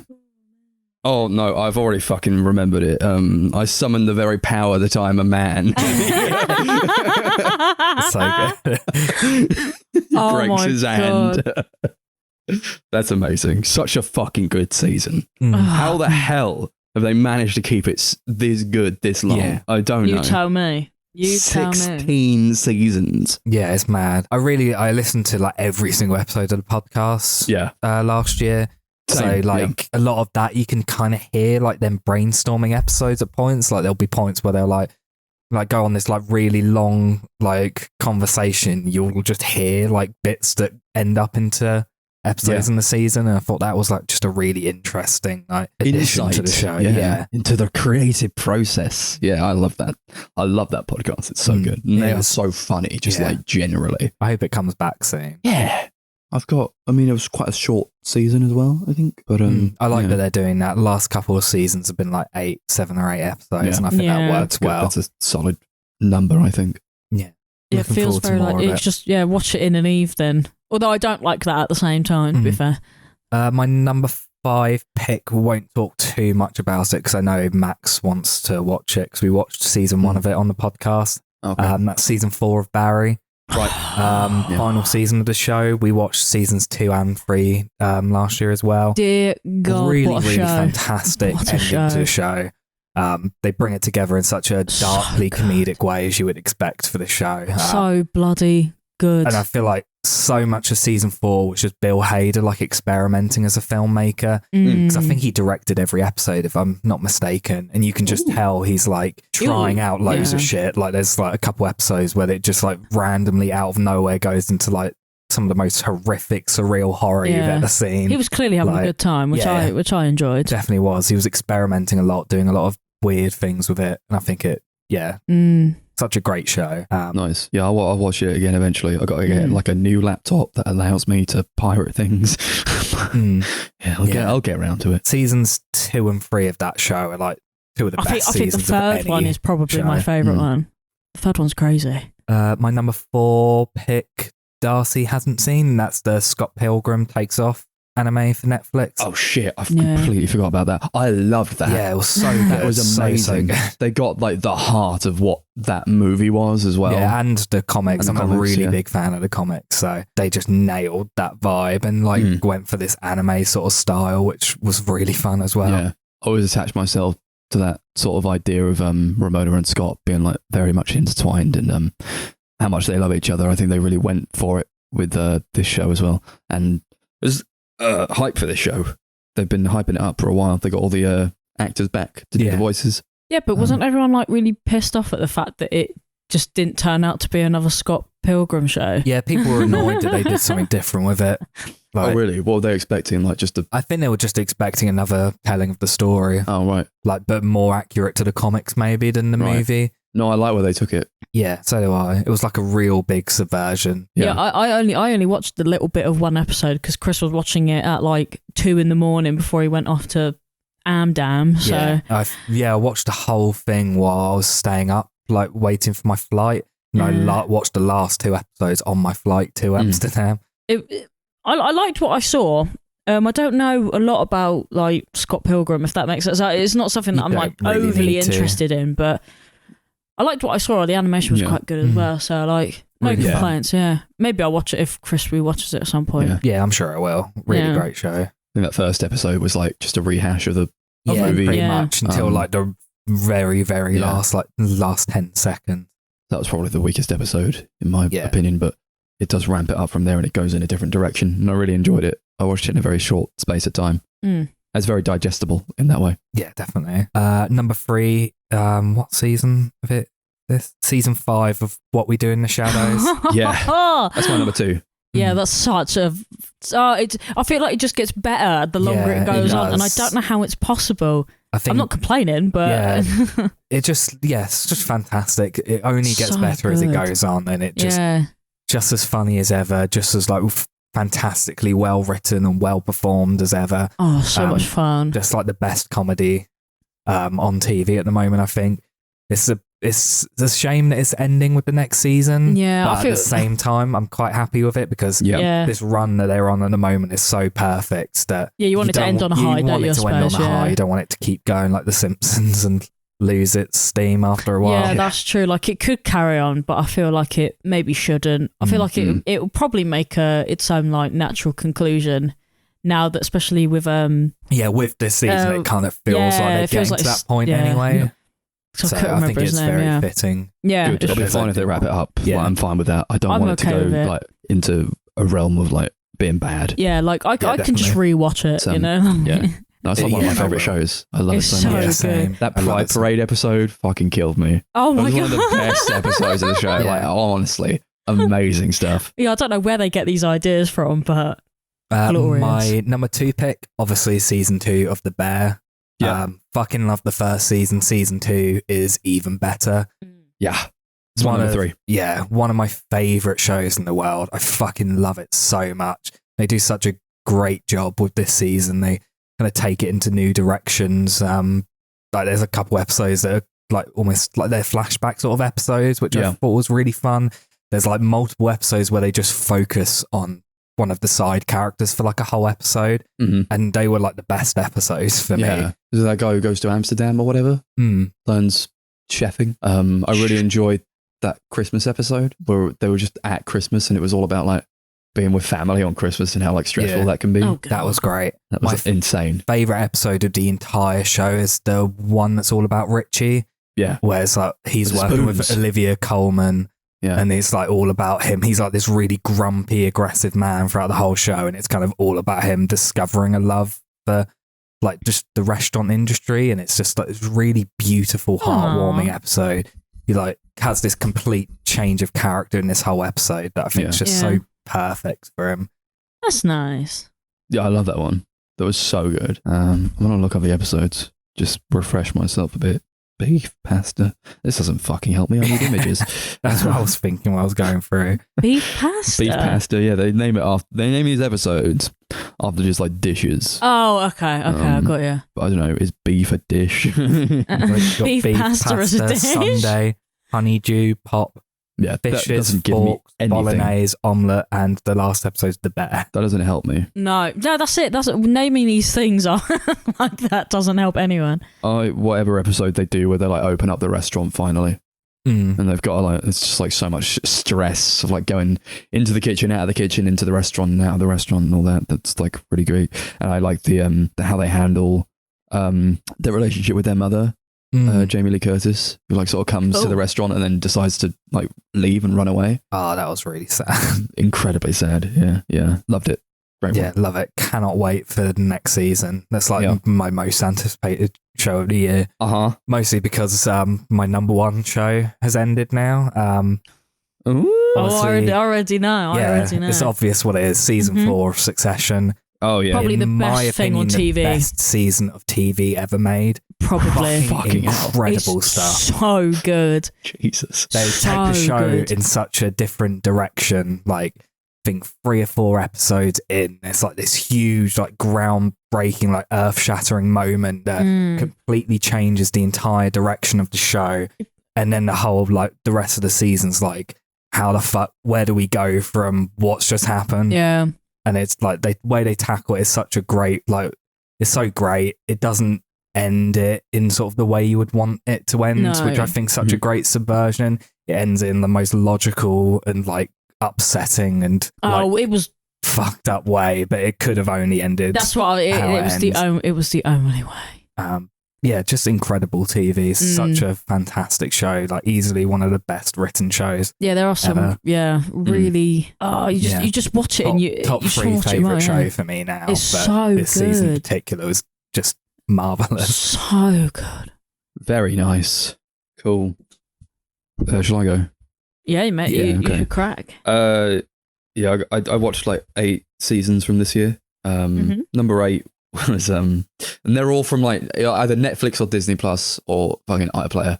Whatever I don't have to go out of my way to watch is fine with me. That is fair enough. So I haven't watched loads, but number 8 was Ahsoka, season 1 of Ahsoka. Oh yeah. There's like one scene that I think is so fucking sick, and the rest I just don't care about. Nice. And it's the first episode, and They're selling it to me. Right? it's an introduction to the character of Ahsoka, and she's trying to find some bullshit or whatever. She's trying to find a MacGuffin, and it's going for like this weird sort of dark samurai vibe, which I really fucking dig. And that is like the crux of what makes Star Wars so great. Yeah. Is these like space samurais. And it's obviously all inspired by like the Kurosawa movies or the samurai movies of the day. So I think there's just like this one scene where like she's in this like robe or like this cape or whatever, and she goes into this like weird dark planet trying to find like this like map that's underground. She whips out her 2 lightsabers, carves a fucking hole in the ground, drops down into this cave, and tries to like Indiana Jones her way to get this like map thing. And just the aesthetics of all that, in the very first episode of that one scene, I was like, I'm in. I'm so in. And it just decided to disappoint me the entire rest of the time. No. We were here like, yeah. Because, I mean, who the fuck is Ahsoka? She's from the Clone Wars show. Yeah. So, you've got to watch like the Clone Wars. I haven't watched the Clone Wars. I don't fucking know. No. If you feel like you're going to get some sort of character thing from this, like a character study, which I really would have enjoyed, you don't. No, it's very much for the hardcore fans that are already all in it, which is why I've not watched it, because I've only seen okay. a few That makes episodes sense. of the Clone Wars. It's starting to become the Marvel secular all over again. Completely dropped off. Yeah, you have to watch this everything. bullshit thing in order to watch this bullshit thing. Yeah, I didn't watch Boba Fett. I only watched like 2 or 3 episodes of Mandalorian, which of the new one, which I didn't really like. Didn't watch Andor, although apparently that's quite good. I do keep meaning to get to that eventually. Yeah. But it was just a big fucking disappointment. And I don't like care about the character, don't care what she's doing. The show doesn't even care about the character because I mean, like, how many fucking Jedi survived fucking Order 66? Not a lot. But apparently it's a bunch, because they're like, what about this new show with this one Jedi who survived Order 66? Yeah. How about them? Well, I don't fucking care. Well, I mean, it's not like completely out of the realms of possibility, I guess. Like, I feel like some could have hidden, but Yeah, I think but that's it's like- kind of what they hint at, that there's like scattered Jedi throughout the world that didn't get hit. They're going for like this thing with like her tortured past or whatever, where she was like trained by Anakin Skywalker, who became Darth Vader. And it's like, but then it like switches and becomes about her apprentice and stops being about Ahsoka, and you don't get as much of what she's feeling. And the fucking apprentice sucks dong. Like, who fucking cares about whatever the fuck Sabine Wren is doing? Like, oh yeah, she's like one of those like really powerful sort of Jedi, and also a Mandalorian, and she's force sensitive. If you like, if she could like put her mind to it or whatever, she'd be really great. I'm like, I don't give a fuck about anyone else in this show apart from Ahsoka, played by Rosario Dawson, who I think is a fucking good actor and could have done a bloody good job with it. She was really good in Mandalorian season 2 when she played Ahsoka. I really enjoyed her performance. That was one of the best episodes. That was so good. Yeah. She's like sidelined completely so that her fucking apprentice can go on this side quest to like, no, the only quest to go and get her fucking boyfriend back. And also there were like witches who were trying to stop them. Oh, who fucking cares? Who the fuck cares? Yeah, I just don't really care about Star Wars anymore. No. I've actually rewatched the prequels this year. That was like one of the things I did when we had COVID. You love them. I actually had a really good time with them. They're not very good, but I had such a blast with them. I managed to just about miss that, although I think I caught the last part of... the last like 3/4 of Revenge of the Sith. God, So I stopped it because I was like half an hour and you were like, oh man, I want to watch that. I love that film. It's so shit. I love it so much. Speaking of Star Wars, I did rewatch Rogue One again, and I was like, I wasn't the biggest fan of that when I saw it the first time, but I was like, this is fucking good. Yeah, actually. I need to rewatch it. I've seen it a couple times. Everyone say it's like the best really one of the. A lot of people think it's the best Star ones. Wars. Oh, it is the best one of the new ones. Yeah, hands you know what down. I mean. Yeah, I haven't seen it. It's my It's the dad's only favourite one. Star Wars movie, and he's like a really big fan of all of them. Yeah, apparently my dad really liked it as well. It's a very good movie. I think the aesthetics on that are like next level. It looks so good. I've got to get the 4K. Yeah, I was going to say I need to get the 4K and watch it at some point. I was watching Or it I'll on a just wait for Blu-ray. you to get the 4K and then watch it. Yeah, I was gonna get. I got the Blu-ray, or I had it, and it like stopped halfway through. It's like, fuck. I had to go onto Disney Plus and watch it like that. But yeah.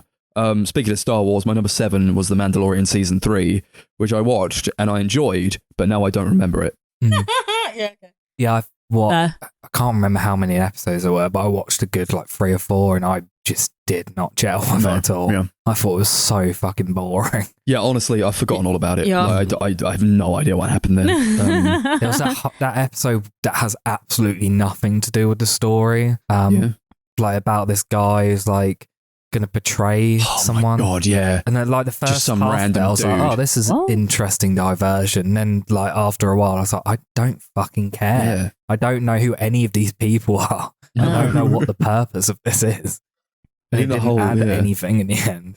The whole thing with this season was like the retaking Mandalore. And I was like, okay, I think I had like enough fun with it, but now I don't remember it. So it's like, yeah, whatever, don't care.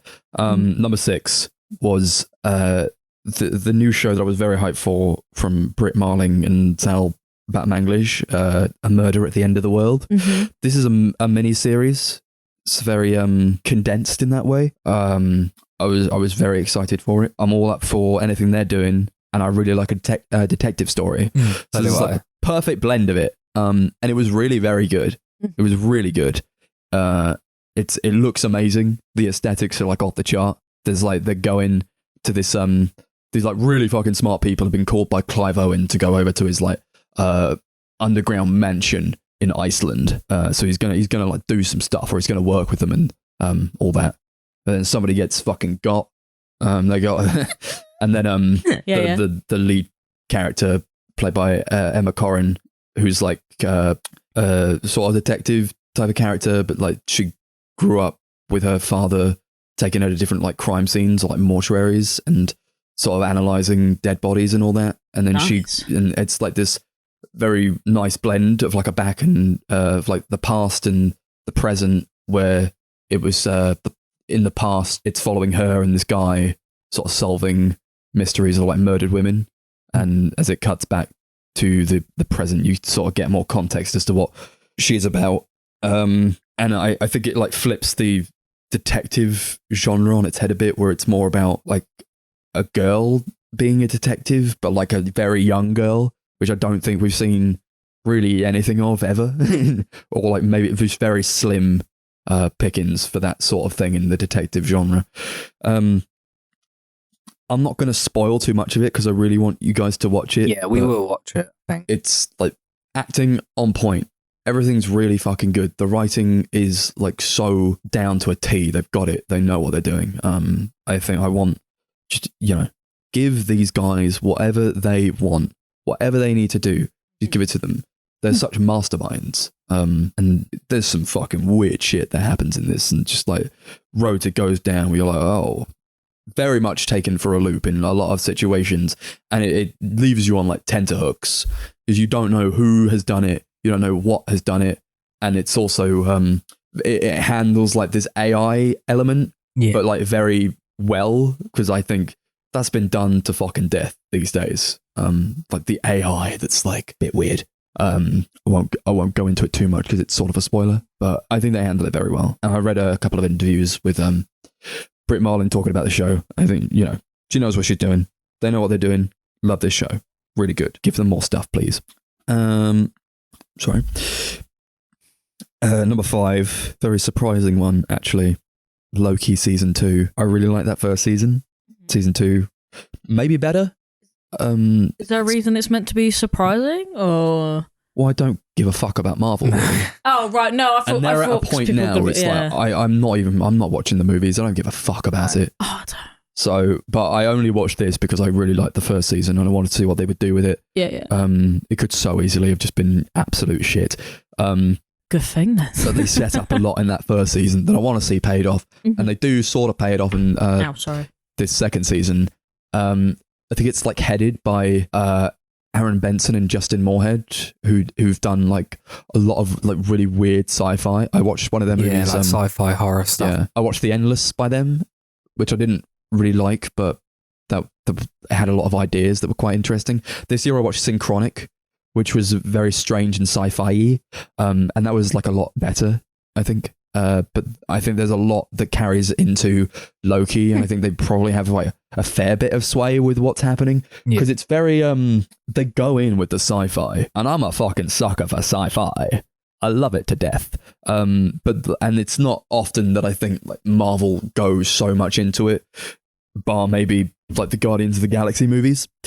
But they're going for like this sort of like time hopping element, which I think works very well. They're bringing in Kang again, where he was like a reveal in the first season. It's like, oh shit, it's Kang. And I talked a bit about like the Ant-Man movie that fucking used him, and it sucked so hard for it. But this one they actually do a very good job with it, and it's like using this idea of like him being a lot of different people, and like sowing the seeds for like his takeover, I suppose, but in a way that's quite satisfying in this season, where I think they know what they're doing a bit more, because he's very much used as like a variation of himself, in that like he's kind of a good guy and he doesn't really know what's going on. But I think like, I know the guy's like not a great guy, but I think he puts on a good performance. Jonathan Majors, and I like where they go with it. You got like Huey Kwan coming in, been a sort of side character to the whole thing, and I think everyone's like dynamic. He's like so good in it. The dynamics are there, and it's like I've complained a lot about Marvel being washed out and like the colors look like shit most of the time. The show looks really very good, and obviously the budget's super fucking high with all their shows that they're doing. But this is like the first one that I've watched where I'm like, oh, they sort of know what they're doing. Bar like maybe WandaVision, which was a good looking show. This is such a good looking show, and they're going with such like crazy concepts and things that I never thought I would see from like modern day Marvel movies. Where it's like, this is very strange and weird what they're doing with this.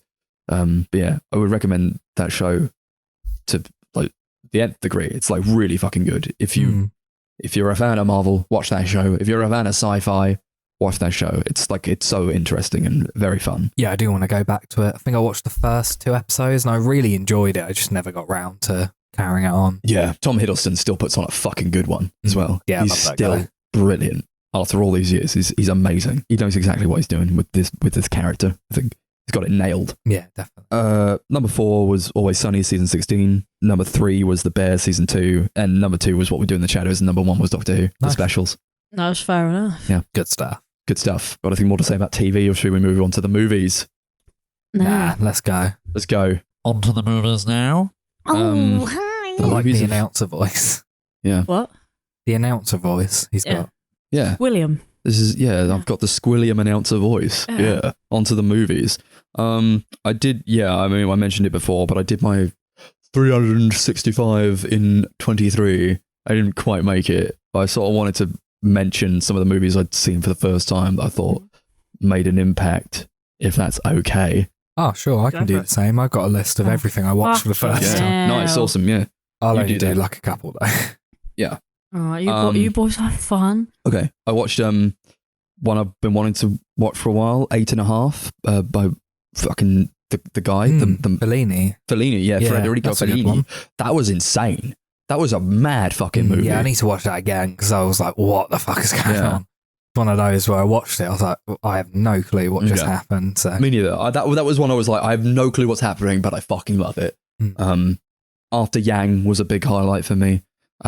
We talked about it on the podcast, but I absolutely love that movie. Very interesting sci-fi and very like toned down sci-fi, very calm, which I really enjoyed. And it was all about like being human and all that, which gets to me a lot. Dog Day Afternoon was good. Watched that for the first Oh, time. love that that film's movie. so good. That's amazing. And I didn't really know much about what had happened in that, but I did learn a bit about all that shit afterwards. I was like, Yeah, God damn. real fun one. Yeah, that was good. Yeah. Another real fun one was Flea, the sort of animated documentary. Yeah. Harsh, Mm, really I can harsh, imagine. hard watching, but really very much worth it. The Hand of God, Oh yeah. little Italian movie. They put Yeah, I on watched Netflix. that. Wasn't really a big fan of that. Yeah. Heard of it, and that's about it. This one, I gave it like an 8 out of 10, but like I keep thinking about it because I'm so much into like that Italian aesthetic that it's going for, and like being in Italy and like showing all these like really lovely places, and I think it's just like it's one of those vibe type movies for me. I really enjoyed the ride with it. La Haine, you ever seen La Haine? No, not yet. It's been on my watch list for years. Yeah. So Think about that a lot. It's a really fucking good movie. I watched it very early on, so I don't remember a lot about it, but there were scenes in that movie that just keep thinking about. Like the ending scene was like insane, and I just think that's like that's lauded as like one of the best, and I think I really agree with that. In the Mood for Love, we talked about that. That's like so good, but I keep thinking about that too. Lawrence of Arabia was a really special one because it's like 4 hours long. But I think, and I watched that in like one go, but I think what really sort of made that experience for me was that while I was watching it, you guys told me you got engaged. Oh, nice. What the fuck? I was like, shit, you're just watching Lawrence of Arabia. That's insane. But that's like, that's one of the best movies ever made, apparently. I Wow. agree. Yeah. It is amazing. Now you have a nice memory attached to that. I do. Yeah, yeah, exactly. It'll always be that for me, I think. But yeah, and I got the Blu-ray as well afterwards. Nice. It's not one to go into lightly, but No, that's why I've yeah, not watched it. Oh, fair I enough. It's a enjoyed bit that. hefty. yeah, Oh, okay.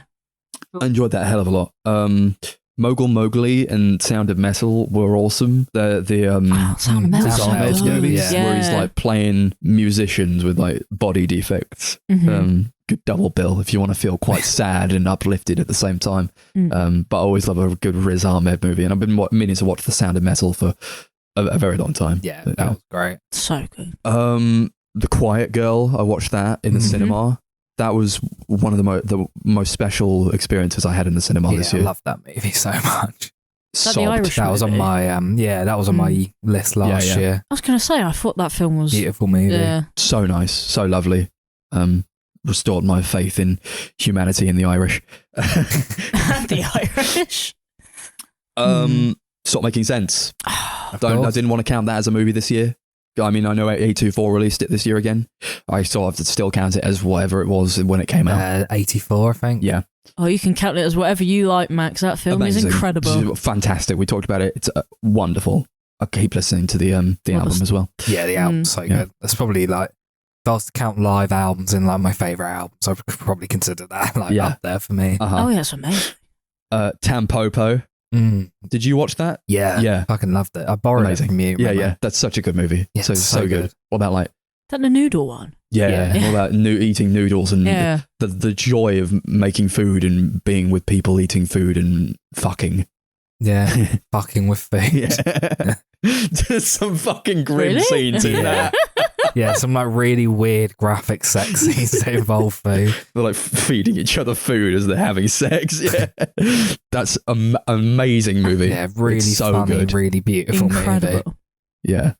Sort of the Karate Kid where like he takes on this woman as an apprentice to make noodles. Mm. Yeah. Yeah. It's got a bit of the old Kung Fu Panda in it. Love to see it. The Wind Rises. Oh, I love that one. Mm-hmm. Unbelievable. Miyazaki, he don't miss much. He did not miss here. That's one of my favourite ones by him. I think if I watched that again, it would go up there, go really up there. With Nail and I, that's a classic. That's a classic cult movie. I saw that. I got the DVD and I watched it again in the cinema when Number 6 showed it, which was a very, very good experience. And I was there with like a bunch of people who clearly love the movie.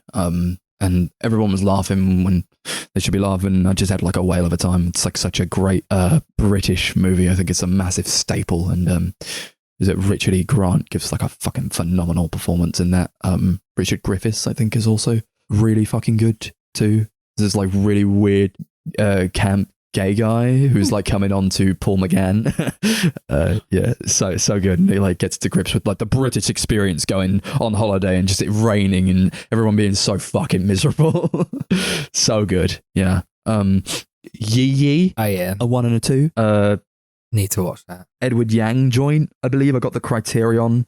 A big movie, very long, just like following the lives of this family and like the different people in the family. I didn't think it had like hit me so much, but then like it got to the end and it's like somebody makes a speech and I burst into tears. And it's like, damn, this is good. Damn, goddamn. All right. Seems very much like the kind of movie I'd love, so Yeah. I need to watch it. Borrow at any time. Yeah. Top Gun Maverick. Oh, yeah? I got the 4K That of was that. I was great. like, fuck, I didn't see that last year when it came out. I didn't like Top Gun, so that's why I didn't see Top Gun Maverick. But I was like, well, people are like raving over this. I guess I better see it. And what do you know? It's amazing. It's such a fucking good movie. And then I got to see it again in an outdoor cinema, which was like such a great experience. I think it was very cold. I don't know why they did it like in like September or something. No, I think it was like in the summer. But it was like when it was winding down summer. Yeah. And it was just like still cold. And I was like, fuck, I didn't dress for this. I should have brought like a coat or something. But yeah, that was like such a great experience. Like the sound design in that movie. Fucking hell. The cinematography, the fucking, with all the planes and shit. I think I'd be so into a movie with like just like about planes, the fighter planes and all that. But the stakes are there. So tense. Such a great fucking movie. Yeah. It's just a lot of fun. I think I borrowed your 4K and then I bought it myself like a week or two after. It was the one that saved cinema. Kind of a weird one that I watched was Official Competition, which is I think a Mexican movie with Penelope Cruz and Antonio Banderas and a couple others. Where they're like, it's like a very small cast, but they're just like going into this like building and trying to like rehearse lines for a movie that they're making, and it's just about them trying to like trust each other or like get into their characters, and it's so funny, it's so interesting and entertaining, and yeah, that was one I just had like a lot of fun with. I would like to get it on like a Blu-ray. I don't know if that's possible because it's like, I don't think a lot of people saw it. I saw it on Netflix. It might still be on there if you wanted to check that out. Last one I'll mention as a movie watching experience was Joshua and the Promised Land. Oh my god, that was so good. What a fucking day. That was such a crazy movie. What an absolutely incredible movie. Yeah, I had such a good time with that, even though it was the worst thing in the world. It's so awful, but it's so good. That's what I love. I love movies that are so bad they're good. Yeah, a lot of good stuff. I don't regret doing the old trying to watch 365 movies in a year, but I'm not going to do it again. Oh, No. don't blame you. You want to talk about some of the movies that you saw for the first time, Chris? Yeah, I'll just whittle through. Yeah, a go few. for it. Not a movie, but it's on Letterboxd. We watched Garth Marenghi's Dark Place together this year. We did. Miniseries. Yeah. What a night. What a Yeah, night. that Oh my was God, like that was honestly this one of my year. favourite nights of the year. That was just such a fun time. So good, That yeah. was. And I loved the show so much. It's like Mhm. instantly become an instant favourite for I don't me. remember any of the show, to be honest. Oh my God, it's so I good. was a bit Yeah. gone in that Yeah. moment. The Wicker Man, we did that for the podcast, and Yeah. then me and Max saw it in the cinema. Oh, what a great Yeah, experience. when we watched for the podcast, I really enjoyed it, but I was also like coming down from being out all night, so I was like Yeah. struggling to stay Yeah. awake. Whereas when we saw it in the cinema, I just absolutely loved every second of it. And New it- on 4K. Yeah. Mayo Wicko Man. Brilliant movie. Yeah, I've been thinking about it ever since. Yeah, one of the best. Thelma and Louise was a good one on Oh, the yeah. old Ridley Scott watch through that I've Yeah. been slowly doing. Yeah. That was probably like the best one I've watched, the ones I've not seen already. Mhm. Such a fantastic movie. I'm going to pick it for the podcast at some point if it doesn't come up on something. Nice. Similar to your Joshua and the Promised Land, one of my favourite movie watching experiences from this year was Gotti. Oh, God. Oh, we did watch that. Yeah, we watched Holy Gotti shit, together. we did, yeah. Just randomly, like on a Did whim. I fucking... We I went think out I like for a wrote that drink. down. Yeah, we went out for a walk and a drink just one day. And we're like, fuck it, should we just go back and watch Gotti? And we Yeah. did. And it was We a watched real a couple good of time. movies. Yeah, we that did day. that and The Fanatic. Yeah. But The What a Fanatic, double bill. yeah, The Fanatic wasn't quite as funny on the second go. Or I don't know, yeah. But it was, yeah, it's still funny. God, I can't find Gotti on this. What a Oh, day. there it is. The Souvenir Part 2 was one I quite enjoyed. Yeah. I watched the first one not long before, and I quite liked that. But Souvenir Part 2, I think, is basically a completely different movie. I think it's really, really solid. Kind of all about the character making a film based on the events of the first movie, All right. but like a really great like character exploration of her, like as a filmmaker and how Yeah. she's trying to portray this story, which I thought quite interesting. Yeah. I almost saw the new movie, The Eternal Daughter. Yeah, which I think's like set in the same universe, like Yeah. about Tilda Swinton's character from him. Yeah. Maybe I'll watch that at some point. I just missed the boat with that at the cinema. Yeah. That was one of them that they only showed one time. Yeah, really liked that one. Swiss Army Man, the Yeah. Daniels movie. We watched that for the first time after Everything Everywhere All at Once, watching that loads of times. Yeah. Really fantastic Yeah, what a movie. movie. It is good. I'll just talk about a couple more and then we Yeah, can sure. move on. Once Upon a Time in America was like a really big one from this year that I watched, like 3.5 hour long. Oh, yeah. Yeah, that's a Gangster scary one movie, for me. directed by Sergio Leone. Yeah. One of like the classic gangster movies, I think. Really good stuff. hmm Little weird at points. Didn't gel with all of it, but I could see it being one where on a second watch I'd love even more. The other one that I watched that was like a really interesting one, which stuck with me, is Being There, directed by Hal Ashby. Oh, yeah. Starring Peter Sellers and Shirley MacLaine, who was in The Apartment. Really like crazy sort of movie. It's kind of the movie Fool's Paradise, Charlie Day's movie, like, but good. Yeah. It's basically exactly what he was trying to copy for his movie. Just really funny, but like quite thought provoking and emotional as well. Yeah. Yeah, I think that's Nice. that'll be Okay, it. cool. Yeah, sure. So, Sure, I could have come up with more, but didn't want to go on forever. no, yeah, sure. That's fine.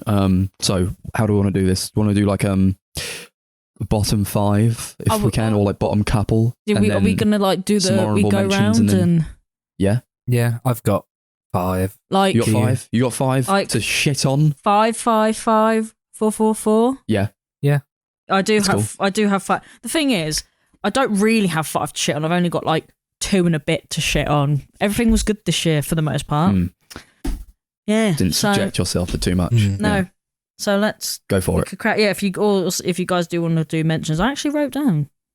We'll do like worst, Yeah, and then do- we'll do yeah, do honourable you- mentions, and then we'll do Yeah. movies Yeah, of do what top you 10 or whatever. Okay. My number 5 worst movie isn't even one that I necessarily hate or Yeah. overly dislike, but I wasn't the biggest fan of the new Indiana Jones movie. Oh, yeah. Indiana Jones and the Dial of Destiny. Didn't hate it. I did have like a fairly all right time for the most part. There was just like quite a lot that I found a little bit boring and slow. And it took like this really weird twist that I found like really obnoxious and weird and just didn't really gel with. Mhm. But I'm planning on doing a marathon of all of them with one of my mates at some point. So Good luck. hopefully my opinion will turn around and I'll enjoy it a little bit more. Yeah, my mum really wanted me to watch the new one when I went home for Christmas, and I said, absolutely fuck not. Sorry. Yeah, it's not the worst. I mean, I just don't care about the Phoebe franchise. Waller-Bridge was fun in it. I love her, so it was worth it just to see her for a bit. Yeah. Okay, cool. I don't know if that makes anything quite worth it. Am I doing number 5? You want to go? Yeah. So this was number 48 in my list. Peter Pan and Wendy, that new Oh yeah. Disney movie, live action Disney movie. What? I watched it because David Lowery directed it. Oh, okay. The ghost story guy. Yeah, and Green Knight. The Green Knight. Yeah. He's one of my favorite directors. But I didn't like this. He just does like Disney movies. Yeah. So I've never even heard of this. I feel like he does like a Disney movie because Disney like him, Yeah. and then he'll get like some money from that, and then fund his next new weird project, which I don't mind at all. Yeah, he kind of lives by the Martin Scorsese like playbook of do one for them, do one for you. Yeah. So and the thing about this one is that I can see the potential there, and that's what made it so frustrating, is that it had like glimpses of what could have made it really good, but he just didn't care enough to do that, or like the writers didn't care enough to do that. I actually think he wrote it as well. But I mean, there's like a lot of children in that movie, and god damn are they annoying. Yeah, just not really up for it. Yeah, he did write it, by the way. Not one I want to go back to ever. But was Jude Law good in it, at least? Oh shit, he was in there as well. Whatever. What? No, no. I'm just gonna say no. No one was that good in it. What a shit. And it looks like dishwater. Yeah, it looked bland. It looks really brown. I was going to say, I can only see one picture of it, but it does look pretty Yeah, whatever. it's my one. Oh, see, because there's so many good ones, I just kind of have to go ahead and go from the list that I made. I've got Infinity Pool for my 5th pick. Ooh, Yeah, I very nearly picked that as my 5th. yeah. Mostly because I've seen so many good things that see, for me, the bottom of the worst is like not even bad movies necessarily, just like imagine you were in a room full of really tasty desserts, you just have to pick your least favourite out of the tasty ones. And this was kind of that for me, because I really did like this movie, but I didn't have very strong opinions on it, which made it slightly easier to put it into a worst really category. like it. I know you did. Chris really because I saw it in the didn't, but- cinema and I had a lot of fun with it. Yeah. I thought it was really I entertaining. didn't like Brandon Cronenberg's other movie, Possessor, either. Yeah, I think maybe whatever he's doing just isn't really Ain't for for me. you. maybe. Every time I watch one of his movies, I'm always like, yeah, this just reminds me of so many movies that's done this same thing, but so much better. It kind of hooked me with that concept of like It's they're on a insane. holiday in like the worst place in the world, and if you go outside of the perimeters of this one resort, everyone's a criminal and you will die. And Yeah, they commit a crime, and the sentence is either you die or you get cloned, and you have to watch your clone die. And it's all like the ramifications and the repercussions of that. I talked about it on the podcast, actually. Yeah. I completely forgot about that. But yeah, that was so entertaining for me. Yeah, I really loved the concept, and like the first like half hour, maybe even to an hour, I was like really, really with it and having a great time, and it just completely lost me, and I just wasn't really like gelling with it. when he acted like a dog, and Mick Goth was like, "You're a dog now, Alex Skarsgård." Yeah, I think by that point I was completely checked. Do you know what? I think you actually said when that happened, you were like, "What?" You were like, "Fuck this" or something. I was just like, "Yeah, no." So good. Oh, I loved it. Yeah. Yeah, it's one of those. I got the Blu-ray as well. I'll go back to that at some Torture point. Christmas I at think. some point. Yeah. My number 4 pick is one we watched together quite recently. Yeah. Chicken Run, Dawn of the Nugget. That is my number 4 as well. Yeah, Yeah. just really bad. Utter shit. Aardman for me, like their last few movies have just not really been that good. They've kind of lost it, I think. I was gonna say I've put that so much higher on this list. Really. So much higher. So much higher or so much lower? Like Like it's worse than. Oh, okay, yeah. So much worse. It's just like the first one in reverse. Yeah, it doesn't bring anything new to the table. Yeah, it's just the same thing again. I'll just watch the original. Far worse. Nowhere near as funny. No. Characters aren't anywhere near as interesting. The plot is just far worse. It's just it's just the same thing, but so much weaker. I would just watch the original again because it's timeless. It is a classic movie, and I don't actually know anyone who's seen the second one. No, I don't either. Which surprises me because I was expecting this to be one that everyone would be talking about and everyone had seen, but it kind of just came out. It was so boring. It was very uneventful. Out so much. Yeah. I was just there like studying the cheese board. Half of it we were just eating the cheese board and chatting shit. Yeah. Oh yeah, that cheese board was so good. I was just eating red Leicester still going on. Jesus. Yeah. Oh yeah, because there was a point, wasn't there, where I thought it was like nearing the end and there was still 40 minutes left, and I don't know how that felt like a natural conclude. Like, you know what I mean? Like, yeah, they just suddenly it just carried on. Yeah, because it had it felt like it had a natural ending, but then it just carried on for no reason. Just money, you know. They needed to make more money. Yeah, I think they got given like a deal with Netflix where Netflix got like exclusive rights to the next few movies. So well, no. What of Aardman or Aardman? Oh, I was gonna say not a fucking chicken. Could you imagine? No, just Aardman. They'd like it's gonna go straight to Netflix, and I think this was like one of the things that they were like, you need to do this for us. They're past their like heyday. A new Wallace and Gromit movie, which apparently they're working on now, which also is very much like why. Yeah, I'm pretty upset about it because ever since I found out there could have been a Chicken Run 2, I've been on the Chicken Run 2 hype. And then like it's one way if they were going to do it, they should have done it like just after the first one. I don't think I don't think it wouldn't have been like this though. We said it when we reviewed it. Yeah, it doesn't need a sequel. It doesn't. It was fine on its own. Some films are just best left as a one movie thing. Speaking of which, you want to do your number 4? Because me and Chris both had our same number 4. Yeah. I've got Knock at the Cabin. Really? Wowee. Like I said, it has been a year of good movies there, or very difficult to put a worst list together. Yeah. Maybe because I haven't actually seen that much shit either. Like normally, I was looking through that list and I was like, there's actually like not really any bad movies. No, yeah. So even me talking about the worst is like, to be fair, it is in the latter half of my list. Yeah, do you know what I mean? Like, it's not.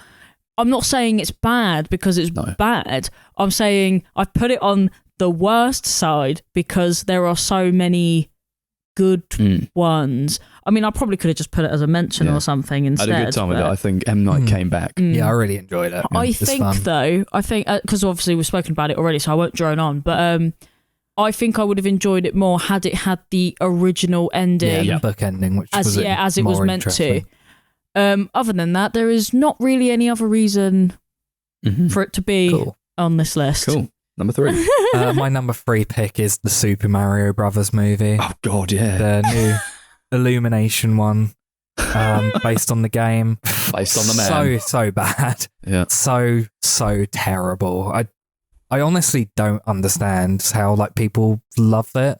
Because it's like one of the only Illumination movies recently where people have been like quite positive about it. Like, yeah, everyone was like I seem to raving be about it, in the weren't they? minority of people that don't like this movie. But I think it just encapsulates everything that's bad about Illumination. It's not funny. You didn't see it, did you? All the jokes are just like very dated. It's really obnoxious, and the whole film feels like it's running at 5 times speed as well. Yeah, like just I can't wait for it to be over. Yeah, it very much feels like that, but it's still like quite long as well. It's the worst. From what I remember. Oh, that's so mad. That is so mad to me. And yeah, that Peaches song fucking sucks. Yeah. I hate it. I'm glad it is not in the shortlist for the Oscars. Oh, the Peaches song in particular, yeah. Which I'm actually quite surprised about, if I'm totally honest, because, you know, we all love a good little meme. Not me, I don't. Well, hopefully they don't perform it at the Oscars. Oh, God. Oh, no, because we're going to have to watch that bastard, aren't we? Could you? That'd be so funny. Cabin fever, here we come. I'm sure it'll be referenced. Perhaps. Okay, my number 3 was a movie I talked about in the podcast. I'm not going to go into it. Ant-Man and the Wasp: Quantumania. Oh my god! I forgot that was this year. Jeez. It was right at the beginning, wasn't it? Dregs of Marvel. Yeah. Funny enough because it's so inept, but it's I don't think it's like that's not deserved. It's not is it? enough. Yeah. To like warrant slogging your way through it. Yeah, I've heard the same about the Marvels. That is fair enough. Which is like I their forgot first about that. big like flop apparently. Flop more. Don't think More I flops. want to see that one. Yeah. We're at number 3 now. Yeah. I put The Killer. Wow. Oh my fucking god. Jesus Yeah, Christ. I knew this was coming because I knew she didn't really like it. We have to talk and about I this. wasn't really a big fan of it either, to be honest. So I'm starting to get into the territory of I'm actually putting them on the list now because I don't like them. Needless to not to say I didn't like the movie, but I was hyping it up in my own head to be this really cool film with the Smith soundtrack, and I was like, that sounds a little bit of me. And then I was just disappointed. So I think I'm more fueled by my disappointment because I was a bit bored, actually, if I'm totally You've honest. contradicted yourself in your very own imagining of it. A cool Yeah. film with the Smith songs in it. Oh yeah, actually, Come on. you got a good point there. I think I kind of feel the same. I was hyping this up. This was one of like my most anticipated movies of the year because Really? Yeah. I'm a huge David Fincher fan, and I was quite disappointed by it. Didn't even think it was overly bad. Like I did. No, just did nothing enjoy either it. way. Nothing It's just, either way. There was like quite a bit where I thought it was dragging a bit. Yeah. Few bits where like there was weird tonal shifts that I didn't gel with at all. Although there were some really cool bits that Chris didn't think were very cool. Yeah. Yeah. Oh, I like the dog scene. The dog scene where was you hilarious. guys were laughing, and I was like sat there like, this is so bad. The dogs, what dog scene? You know that one where he breaks into that house and then the dog just like flies Yeah, like and then there's straight. that- It was so funny. Oh my So fucking And there's that god. like funny. really beefy guy he's Yeah. beating up as well. I didn't like that. No, I That didn't. was Oh my so god, I thought that was funny. the best action scene of the whole year. I thought it was the funniest thing I've seen in fucking Yeah. ages. If it wasn't already obvious, I fucking love this movie. It was hilarious. I was watching was it as good. like a comedy. It was it is so a comedy. fucking funny. No, yeah, that bit in particular was my favourite bit of the film because it was like the funniest thing I'd seen in ages. But then it just took me back to I'm bored again, which is really unfortunate because I really wanted to like it. Yeah, I I just enjoyed couldn't. seeing Michael Fassbender on the big screen. Oh, he's a again, geezer, Yeah, isn't that was he? cool. I really enjoyed that. Like one of the first scenes where he's just like staking out this one hotel room. I Yeah, thought that like, is great. that went on for a very long time, did, but didn't I just enjoyed it because it felt a bit more meditative, Yeah. Yeah. and I enjoyed the fact that he missed. Oh my God, After that a was while, so I thought that tense. was going to be the whole movie. I thought it was going to be like a bottle movie. Really, That's kind of yeah. what I thought was going to happen. I was like, oh, we're just going to Which I spend the think offing in. probably could have been a bit interesting if they did I just that. I just loved him like taking the shot, missing, and then him going, oh fuck, and then he just like has to pack down, like he's like so scared, and I love that, and I love the character as like this like commentary on people like that. It's it was very entertaining for me. I never really took it seriously at all, No. but I still think it was like really quite cool, weirdly cool. Yeah, No. as much as I'm like it's like filled with irony as well. It really is, isn't it? But I had also such a really good time loved with that it. scene with Tilda Swinton. That was probably like my favourite bit of the movie. Yeah, That Oh, was she really was great. so cool. She was like, I She's know great. what's coming. Yeah. Just loved do it. Yeah, really enjoyed it. I'm Better not in the like, I'm not illusion. going to rush back to see it, but I had a very good time. Yeah, I think I'd watch it again at Yeah. some point. So my number 2 pick is Fool's Paradise by Charlie Day. Mm. Like I said, it is literally just the film being there, but she's just basically just copied. Mhm. Yeah. It's just so embarrassing. It's so like painful to watch Yeah. because like I love It's Always Sunny. I really love Charlie Day, and it's just kind of like an hour and a half of him embarrassing himself almost. God. It's like really, really unfunny. It's kind of like I don't really know how to describe it. It's just like it's just not funny. Really obnoxious. Mm. Yeah, I mean, if we are going to talk about it now, this is actually my top pick because this was just like if I compared the rest of the list, which actually is like half decent, this film is actually genuinely shite. Really painful to watch. And again, really disappointing because I was like, because we heard about this movie for ages and we were like, oh, one day we'll watch it. It'll be Gucci. We'll love it. It was great. And then it was shit. So I was just sad. Just made me sad. Yeah, it's been like a massive passion project for him as well. It's so taken him years to get made. I think he like filmed it in like 2016, 2017, and then like it's been slowly doing reshoots and stuff over the years since then. He should have put it back in. It wasn't ready. It was not good. Was there at least like a crumb of something that could have been good? No. Oh. No, it was just really bad. It's like one of the worst comedies I've seen in a long time. It just seemed... But massive cast in it, weirdly. It has loads of famous people in it. Ken Jeong's in it, Kate Beckinsale, Adrian Brody, Jason Sudeikis. It has everyone in it. It was Ray Liotta's last movie. Oh my God. Yeah. That's what makes it even worse. It's not even the fact that it's got like bad actors or anything in it. It's just the writing is obviously so shit that everyone is shit in this movie. It just doesn't make any sense. There's a common denominator here. Yeah, I remember I wrote a review where it's on Letterboxd. It's kind of like the film being there, and also there's like a subplot in Twin Peaks: The Return that's very, very similar to this. Right. But like that subplot is like genuinely really, really hilarious, whereas this is just really painful to watch. Yeah, I just find it quite upsetting because there's so many good things.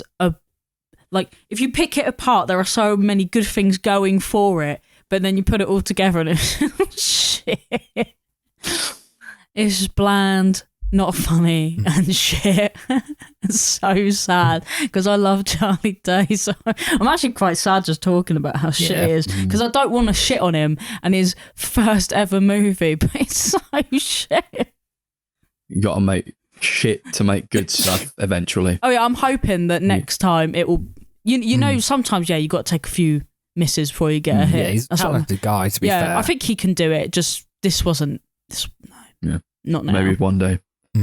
My number 2 was a movie that I just put on, and I don't know why, and I don't understand what went through my head when I decided, you know what, this one will be tonight. I think it was because like my dad was like talking about like, oh, have you seen this one or whatever? I'm gonna watch this one at some point. It looks really good. Sci-fi, you know me and sci-fi. I'm like, yeah, I know you and sci-fi, Dad. Peas in a pod, you are thick as thieves. And I like a good sci-fi. All right. But when I sat down and opened Netflix and saw on the top page Zack Snyder's Rebel Moon Part 1, A Child of Fire, I thought, you know what, Zack? I'll give you the benefit of the doubt. And I don't really like you, but who knows? Prove me wrong. And he didn't. Yeah, all I've heard about this movie is that it's like one of the most incompetent pieces of cinema. It was one of those, like, you watch it, but you don't realise you're watching it. Okay. And it is very, very boring. None of the characters are likeable or interesting. I don't remember a single one of them's names or story. I did not care about anything that was happening. Was it pretty? No. The writing was so poor. The only thing that was like slightly good about it was maybe some of the fight scenes. But even then, there are better fight scenes in other better movies. Like what do you want? Like, and it's like he wants to build this world. There's like what, part 1 of fucking a trillion or whatever. And no, he's gonna make more part, obviously. But I didn't part even 2, I think, comes out the end of this year. The end of this year? Yeah, I think he's done first 2 back to back. Jesus Christ, Zach. Take a fucking break. This is not it. What is that? Part 1, A Child of Fire. Ask me who the Child of Fire was. Who is the Child of Fire? I don't fucking know. Yeah, I think this was like, he was making like a Star Wars trilogy, and then he got let go from Lucasfilm, and he was like, fuck you guys, and he went to Netflix with his... What he'd like planned. I'm going to do this Star Wars, but it's not going to be Star Wars. If this was made into a Star Wars movie, holy hell. Yeah, no, that's what I was just thinking. I was like, did they see, like, did he do a, like a show reel or a, like a sample of this movie, showed it to the Lucasfilms and they went, I think they had like a conflict of interest. They were like, they were kind of like, you need to do this, this, and this, and he was like, no. Yeah, he was like, no, I'm going to make it my vision. Yeah, that was kind of what happened. He was like, this is how it's going to be. And they were like, no, it's not. And so they got rid of him. And what is your vision, Zach? Tell me. Because I watched the entire thing and I barely visualized it. I didn't see a vision. And then he'll say, that's because you only saw part 1. Yeah. No, and that's fucking bullshit as well. I am so sick of fucking movies these days being like, oh, but it's part 1 of however many. Stay tuned for part 2. I'm like, I don't want to. I don't want to. Just fucking do a movie. If you want to make a movie that's the 2-parter, just cut it down, make it like a 4-hour, whatever. Just do that. I don't want to fucking have to sit down for 3 hours while you tell a story that's only half of what the actual story is. I'm sick of it. Yeah. You know? I only tolerate it with Dune because I know that's going to be fucking fire. This Rebel Moon Part 1. Who gives a fuck? Will you be watching part 2? No, and you know what's even worse is that the story is nothing, but it's already been done. It's just a bug's life in space. There's like these guys who like come down in their big spaceship and like kill a guy because on this like farm place on a planet. And they're like, fuck, you didn't have to kill our guy. Now we're going to Rebel Moon you. Now we're part of the Rebel Alliance. Oh, great. Yeah, like the many outweigh the few. How about that? And it's just like, didn't you ever see the movie Bug's Life? Then we're going to do that to you, but in space. I'm like, oh, brilliant. Thank you, Zach. Can't fucking wait for part 2. The Son of 1,000 Moons. Brilliant. Yeah, bring that on. Fuck you. Where do we even go from this point? Your number 2, please. Okay, well, mine was Chicken Run 2. So Cool. I think Chris and I have the same number 1. Yeah. We'll just say it at the same time. 1, 2, 3. The The Exorcist Believer. What an absolute waste of money. Their money, not ours, and time, and just like economy. yes, I've heard from Chris because obviously he's addicted to his phone, so he's probably on his phone for the whole thing. But it seemed very warranted because he said it was probably one of the most boring things he's ever seen. Yeah, it was painful. Yeah, so like I got get to a a call from Chris, and he's like, "Hey, man, you want to come over to mine on sort of the 23rd of December? We'll sort of chill out, have a couple of drinks, play some Star Wars Battlefront 2. We'll see where the night takes us." Where did it take us? To The Exorcist Believer. Why? Yeah, why did that happen? Why We were did like, that? should we watch a movie? And I was Yeah. like, oh yeah, I'll get my hard drive app or something. And Max was like, I need to watch a bad movie. Yeah. I've not watched enough of them To be this fair, year. yeah, I did say I need to watch something that is terrible, and you delivered. Yeah, I did. He delivered the worst movie Well, I of the year. didn't. David Gordon Green delivered. Thank you, David. Yeah, I mean, I went into this like originally before I heard like the reviews and stuff. I wasn't like completely against the idea because although I didn't love all of his Halloween trilogy, you could tell that he actually cared about the franchise and he Yeah. actually wanted to kind of like pay tribute to the originals.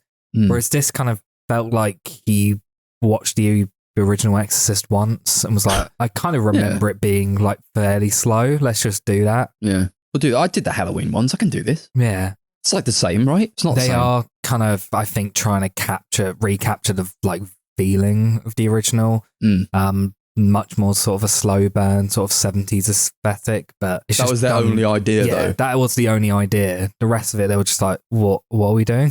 I said to you the other day, I was like, I completely forgot Yeah. that we watched this movie. It is I was so like forgettable. forgetting what was happening when we were watching. Yeah. No idea. Kept tuning in, being like, oh shit, I forgot we were even watching this. You're just getting drunk and like eating cheese or whatever. Yeah. This time there's 2 girls that are possessed. That's like Yeah. the hook. Oh, That's the hook, baby. Yeah. Can't believe it. And Ellen Burstyn comes back for a little bit. God, she does as well. It's like, yeah, this will be the one. Gets attacked and ends up in hospital. And then right at the end, Linda Blair comes in. Yeah. And it's like this big, oh, there she is sort of moment. But you're glad you came back just to lose your eyeballs. Great. Sucky movie. Glad we watched it. I really needed to talk about some absolute shit because I really didn't watch enough of it. But there's not really a lot to say about it. It's just really bad. It's just really I hope bad they and don't boring. do the trilogy that they're planning on. No, pump it into more Yeah. Barbie movies. as bad as like most of the films in the franchise, this is like possibly my least favorite. Because although I would consider like the second one worse, at least that one's actually really funny. Like at least you can get a lot of ironic enjoyment from how awful that was. But this one, there's like just nothing to it. It's just really painfully boring, dull, and just a nothing movie. Forgot all about it. Yep. Yeah. Okay, cool. So I guess that leads us into maybe some honourable mentions if you want to do that before we're doing a top 10. Should we do a top 10? Have we got enough for a top 10? I mean, being fair, I haven't written one, but I think I could do like a fucking top 25, but I'm not gonna. Yeah, I can do a top 10. I could, but it'd be very disorganised because I've only written 5 here, but I've got 7. Can you do me a favour? And while we're doing honourable mentions, can you like order them into a top 10? Just for me. But they might not be in. It's fine. Specific It's fine. order. It's fine. I don't mind. You're not getting us. I just need like a back and forth, like a circle where we all go through them. That was the one thing I think was missing from that the last year's, where you just sort of sat there and said nothing. Yeah, take it away, Chris. Okay, I'll run through a few like smaller releases. My honourable mentions, like a few that we potentially didn't talk about on the podcast. I don't know if you guys have seen. Right. I really liked the film Broker from Hirokazu Koreeda. Oh yeah. I've been wanting to watch that. It's from the director of Shoplifters and Afterlife and stuff. Just a really quaint, sweet little movie starring Song Kang-ho, guy from Parasite. One of the best. Yeah, really, really good movie, that one. I enjoyed Scrapper. Oh yeah, debut British indie movie with Harris Dickinson from Triangle Sadness. Yeah, and that's like just a really like short to the point, like quaint little wholesome indie movie. How to Blow Up a Pipeline was the one I quite enjoyed from Daniel Goldhaber. I had a good time with that. Yeah, had a good time. I imagine that's one I'd probably enjoy more on a second go. But it's like hard going as well. I don't know if I run back to it. Yeah, that's the thing. Rye Lane was a really cute. Oh, that's such a sweet movie. Romantic comedy. Really enjoyed that. From the old Britons. Yeah. Another British one, Blue Jean, me and Darcy saw. Oh God, was that this year? Yeah. Jesus. Really great movie. I liked May December, the new Todd Haynes movie. That's one, again, I feel like would probably be better on a second watch, but it's such a fucked up movie. Yeah. I don't know if I'm going to rush back to it anytime soon. They just cut my list, actually. That's number 13, but I really fucking loved that. I loved seeing it in the cinema as well. Coming off of the back of like, I mean, we watched Carol and we reviewed that on the podcast. Yeah. I was thinking maybe something in the vein of that, but Jesus Christ, that was hard going. May December was very difficult to watch. It was horrible. Yeah, but I loved that. The performances as well from Natalie Portman and you know her name, Julianne Moore. Yeah. Amazing performances.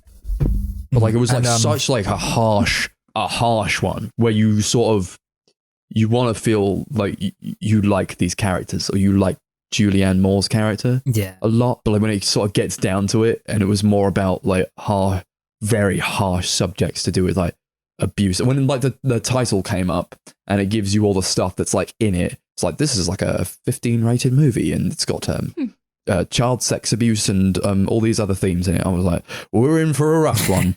And Jesus Christ, we were. One of my favourite performances of the year was from Charles Melton, who plays like the husband sort of character in the movie. Yeah. Oh, he's so good. Yeah. He's such a tortured, fucked up character. It felt so awful for him the whole movie. Yep. Had a real good time with Saltburn, Emerald Fennell movie that we watched a couple of nights ago. I loved that. Yeah, such a blast. So fun. I can't. Fun and gross. Yeah, all I can see is Willy. Yeah. Yeah. It's plagued my brain, actually.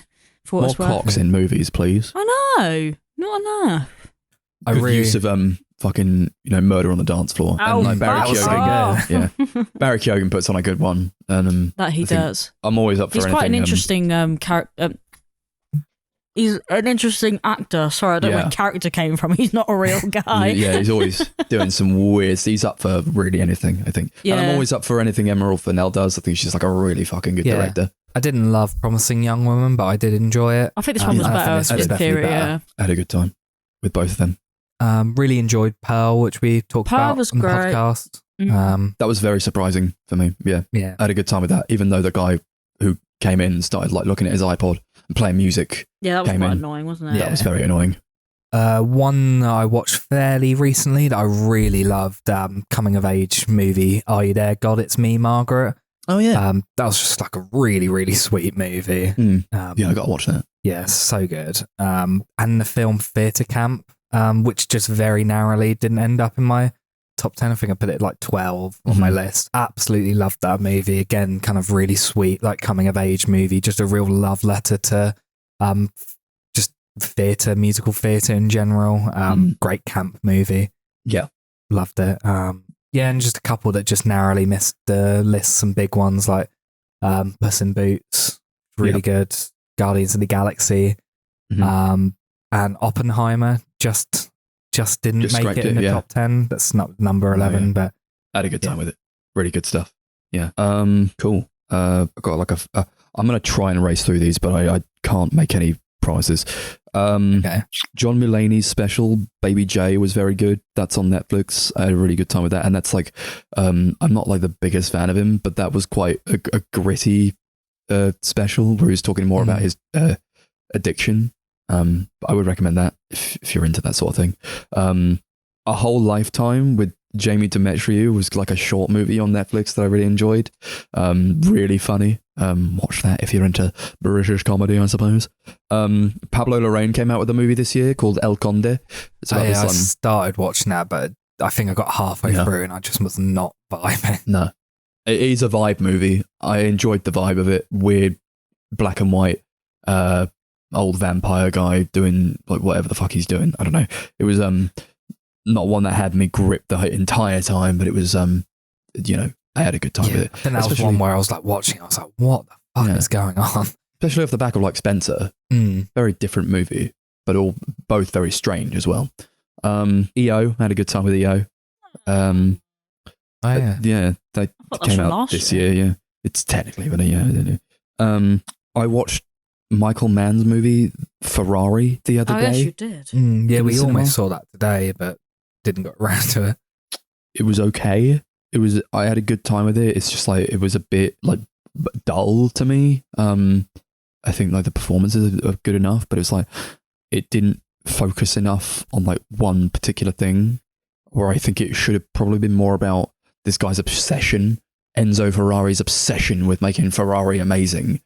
But then it gets bogged down by like this like side thing that's sort of the main thing, where it's like he's like cheating on his wife or whatever and has a son with this other woman.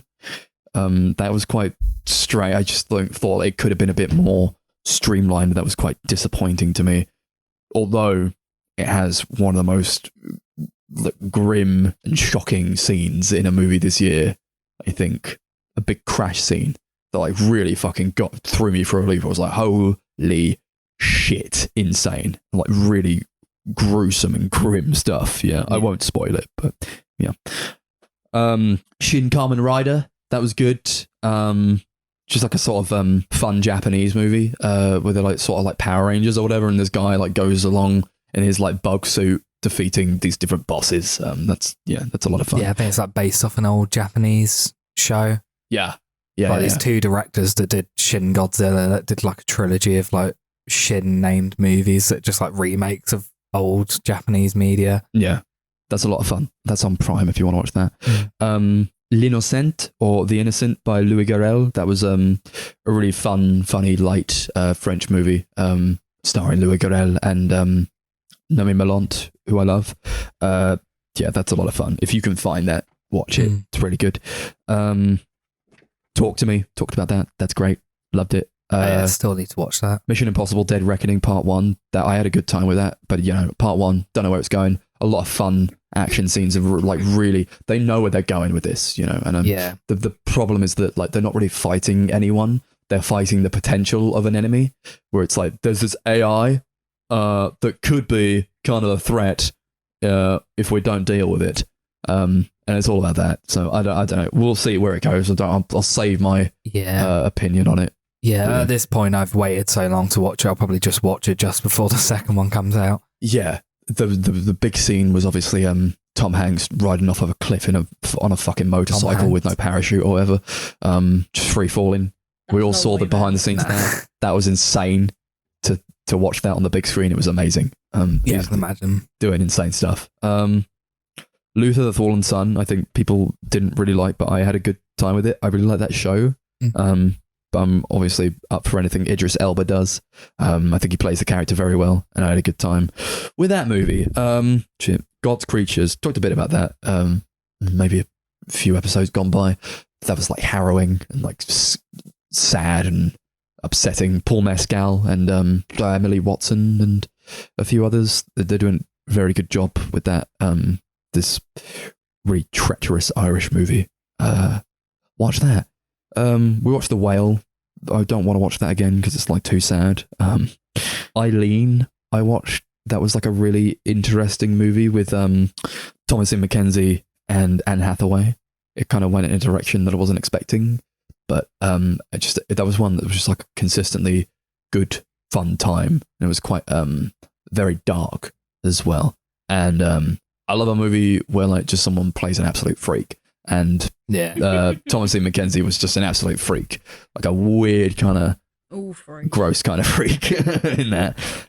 They showed like a bunch of her like sexual fantasies and that, like just stuff that she was doing, and like stuff she got embroiled in was very strange and weird.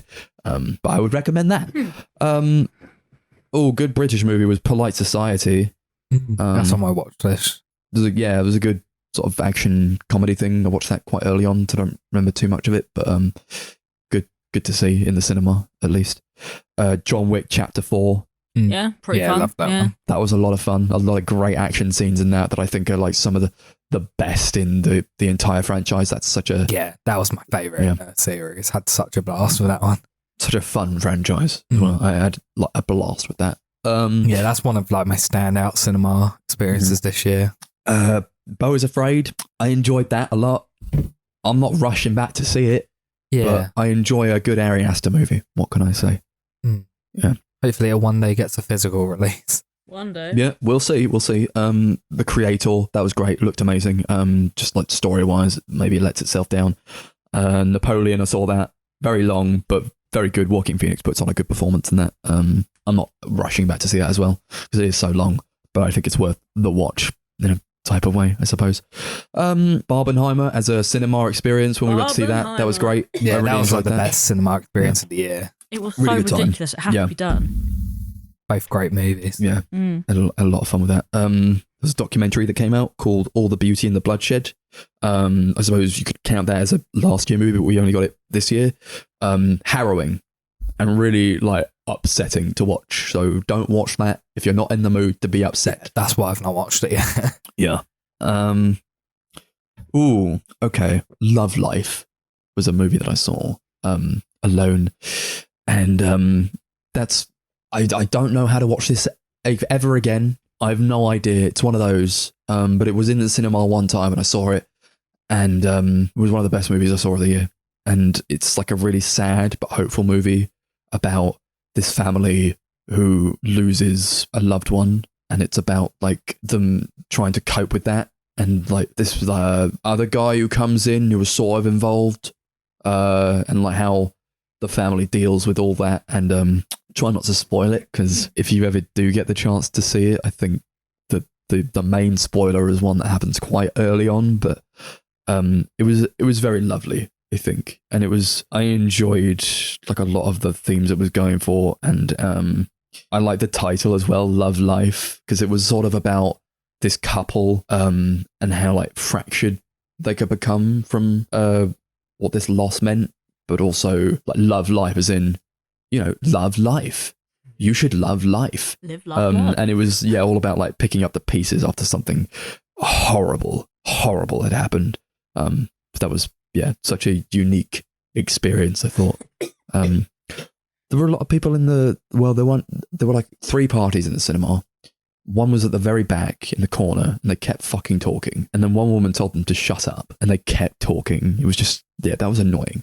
But I keep thinking about this movie. It's amazing. I will look out for whenever it gets some sort of release. If I can watch that again, that'd be wonderful. Last one, I'll go with Women Talking. Saw that quite early on in the year. But that's Sarah Polley coming in, doing a fucking fantastic job. and all about these women who talk about trying to leave this colony where they've basically been abused by men, and it's very sad, but it's very uplifting as well. I had like an all-star cast, really fucking good performances. Looking forward to watching that one. Cool. You want any honourable mentions, D, or just we want to get into it? No, I think Chris said them all. I think the only one I could mention is the new Saw movie, but other than that... Gotta mention that. Yeah. Other than that, nah. It's all been done, boys. It's all been done. It's all House of Gucci. Fucking hell, what a movie. It's obviously like we normally do a few of my like picks, films that technically were like 2022. Yeah, 2021. No, I've done it. I've got like all the release dates as well. So. We got them 2023. My number 10 pick is one similar to that. 2022, most places. 23, the UK. Yeah. That's a new film from Max's favourite, Steven Spielberg, The Fabelmans. Yeah, sure. Just like a really sweet coming of age movie that's like kind of autobiographical about him like getting into filmmaking as a kid and like the power of like film throughout his childhood and stuff, and how it kind of helped him through like his parents' failing marriage, and just like a really, really sweet movie that I just had an absolute blast with, really emotional, but some of the funniest stuff that's ever been in a Steven Spielberg movie, just real heartwarming, wholesome sort of movie that I absolutely loved. Got the 4K, I've just been meaning to like, because it's quite a long one, it's like 2.5 hours, just been meaning to find a time to sit down and watch it. Yeah, just fantastic movie. Looks incredible as well. Some of like the most creative cinematography I think he's done in quite a while. The best part about that movie for me is David Lynch insisting he be paid in Cheetos. Oh my god, yeah, I forgot he was David in that Lynch's movie. cameo is so good as well. He's so great. It's so short, but he's so to the funny. point. Yeah, cool. So you want another gin and lemonade? Yeah, sure. The last ones, the last dregs of it. Sorry, we've been drinking as well a bit. So. Oh no. I've still got a fair bit. Okay, cool. Let's see. What was my number 10? My number 10 was. Sorry, I'm just trying to pouring pour this out as I do this. Spider-Man Across the Spider-Verse. Okay. Saw this one time. The audio was a bit shit. In the cinema. They ended up having to patch the movie because they released an unreleased version. Very fucking annoying. That makes a lot of sense, to be fair. Because it was kind of the same with us. The audio was really It was off. Yeah. It was weird. I have a feeling this might come up soon on your lists, but yes, mine does. So I won't drone on about it. Yeah. I had a very good time with it, even it's despite quite a lot higher on my list, to be honest. Yeah, it's somewhere. Yeah, loved it. Can't wait for the next. That's another fucking one. Part 1 of 2. Yeah. Just give me the whole goddamn thing. Got the 4K box set of the first 2 a couple of days ago, so Like really excited. Going to do a double bill of them at some point. Like it wasn't already long as shit. I've got Beau is Afraid at number 10. Nice. Oh, interesting. Very cool. Can't say I loved it that much. No. But I had to go from 5 to 10, so I had to kind of pick my battles where I had them. A movie. Ta-da! Yeah, I had a really good time with it, to be honest. It's exhausting. Yeah, it is one that the more I think about it, the more I'm like, I'm not too sure about that. I don't know. I think maybe it's one to go back to. I feel like it is one of those movies that you probably need to watch more than once, even to understand. I do really want to watch it again. Yeah, I still think probably the scariest movie I saw this year. I had the worst migraine watching this as well. The first like half hour or so where it's just like set in the city is like genuinely terrifying. Yeah. I think more so because it is like really relatable. That is very relatable. Like busy city like that, you kind of like know exactly what he's talking about. I was walking here today even. I was like, shit, it's like Beau is Afraid out here. People like fucking shouting at each other on the streets, pushing each other around. What the hell is going on? For sure. Good stuff. I liked it a lot. Yeah, it's hell in 3 acts, to be fair. I think a lot of the rest of my top 10 are going to be somewhere on Max's list. I have a feeling this is why I think this is going to go up shit creek pretty quickly. Including my number 9 pick, which is Bottoms, Emma Seligman movie. Yep. Okay. I think we talked about it on the podcast recently. Yeah, really great like teen comedy that I thought was just like a perfect like teen comedy for today's youth. Like feels very, very modern, but just had an absolute blast with it. Really Wonderful like stuff, yeah. gelled with the sense of humour that they were going for. It was like just exactly like what I love. Yeah, no, And two like really standout performances as well. From Ewa Dabiri and Rachel Sennett. Sennett. Both fantastic performances. cracking. Yeah, I love that. That's my number 7. But my number 9 is Guardians of the Galaxy Volume 3. A real Love it. surprise. It's like incredible. I would love to watch it again at some point. It's quite heavy as well. And, all these movies are long. They're so fucking long. Just give me, this year, all I want is just give me 90-minute movies again. That's all I want. Do you know what? I'm with you on that one. I would beg for a 90-minute movie at this point in my life. Yeah. But yeah, God, Volume 3, Jesus Christ, it was good. Fucking all the themes about like animal abuse and like this. I enjoyed the fact that they didn't feel the need to make everything okay by the end. No. That everything was like, yeah, they're just like all sort of together and they're all friends again. Wonderful. They ended it, and I think for the Guardians of the Galaxy, that's all I need. Yeah, the way they kind of ended it was like the conflict had finished, but everyone was fucked up by what had happened. And so it's like, it was quite fun seeing how they kind of all went off to kind of recover in their own different ways, sort of fitting to the character. That's what I need more from Marvel movies. If I give a fuck about Marvel movies anymore, is that they do all this stuff and they go through just the worst things you could ever go through. Ever. They're killing people out here. I was going to say, they're and killing I'm like, people. Jesus, I thought they were just like people. Yeah. Spider-Man is just a little boy. He could do all these things. I get upset. I get fucked up if I have an argument with someone. I'll recover from that. You're telling me these cunts can fucking break a guy's skull in half and just like go to school the next day? Get the fuck out of here. I guess so.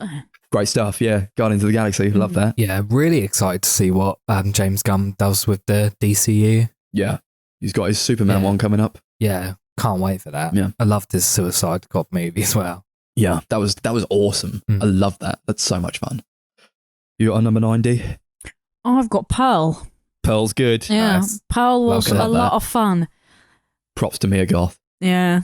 Pulling it very good. out of the park. Yeah, I really enjoyed X, but I thought Pearl was far superior. Oh, I knew. Do you know what? It only took me like 10 minutes for me to go, this film's way better, because I didn't really like X, to be honest. Yeah, I've got both on Blu-ray. Excited to watch them both again. Excited to watch Maxine. Oh, yes, looking forward Maxine. To that. Coming out this year, is it? I think so, yeah. I hope they do it in the cinema. Yeah, they will. Yeah, it'll be just as fun. Was that the same one where some guy came and sat next to Max and then started listening to music or something? They left. Yeah, as I said, yeah. Fucking weirdo. Yeah. One of my favourite scenes in any movie this year was that like really long monologue that she has at the end. Incredible stuff. Brilliant. Oh, I keep thinking back to the very end where the credits are rolling, but she's just like smiling with this like, oh my god, Jesus and everybody like started to leave, and she's like, no, she's still smiling. Oh, yeah, that was really creepy. Horrendous. Great stuff. I love that. Yeah, I love that kind of shit. My number 8 pick is definitely going to be a lot higher on Max's list. I already know. Yeah. Okay. Past Lives, Celine's song. I think it's her debut movie. Good for her. Really beautiful movie. Just very moving. Some of the best performances of the year from the entirety of the cast. Just loved it. Yep. Number 8, a movie I watched alone in the cinema. How to Have Sex. Finally on digital, so I'm going to watch that soon. Good. Oh, thank fuck. Yeah. They're unbelievable. If you need to be in the right mood to watch this, because it is hard going. Yeah, I very nearly watched it today when Darcy was at the gym, but I was kind of like, I'm not sure I'm in the mood for it, because I kind of know what it's going to be. Yeah, I'm like, I don't want to watch it because I know. You kind of know what you're in for. I got that vibe instantly and I said, no, I'm not doing it. Yeah, so I'm just going to describe a little bit about it. But like, these girls go on holiday and they're trying to have like the time of their life, but then like a hookup goes wrong, basically. And it's all about like her dealing with like the turmoil of that, and this was one of the most uncomfortable cinematic experiences I've had in a long time. This shit stayed with me. Yeah. I could not believe it, and like it was so unafraid to show what it was trying to show, and what got to me was that it's like, you know, how common of a problem is this? Like you come up, you hear stories all the time about this shit. It's so upsetting. It's so sad.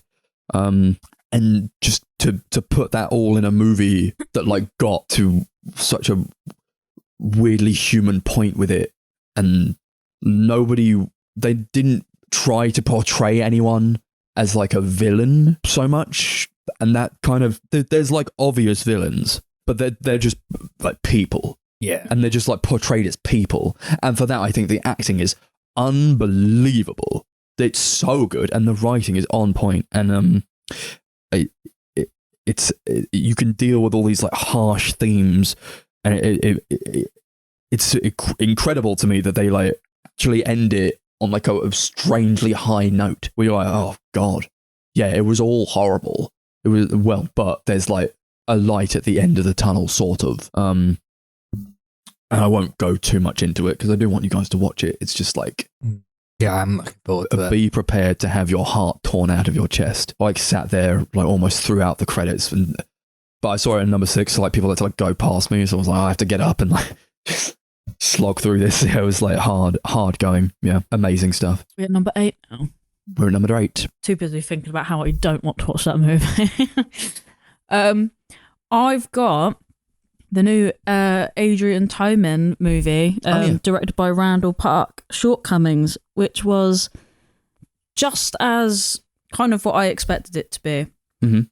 I actually had a lot of fun with it, though. For what it's worth, I'm obviously a massive Adrian Tolman fan, and it was pretty true to adaptation. Although, like, Shortcomings was like a very short graphic novel, so I think they had to kind of like beef it out a little bit with some like stimulating things. But yeah, I had quite a good fun with it.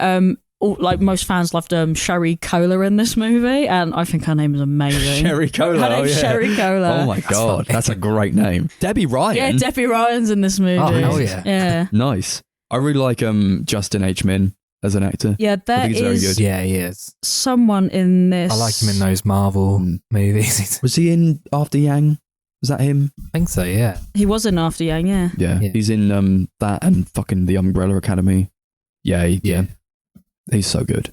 Yeah, this film was a lot of fun, actually. Like, just there was just like so many like stupid things that happened in it as well, and it wasn't like the best movie ever because the characters are all so unlikable. But that's the whole point. Adrian Tolman writes about people that you fucking hate, pretty much.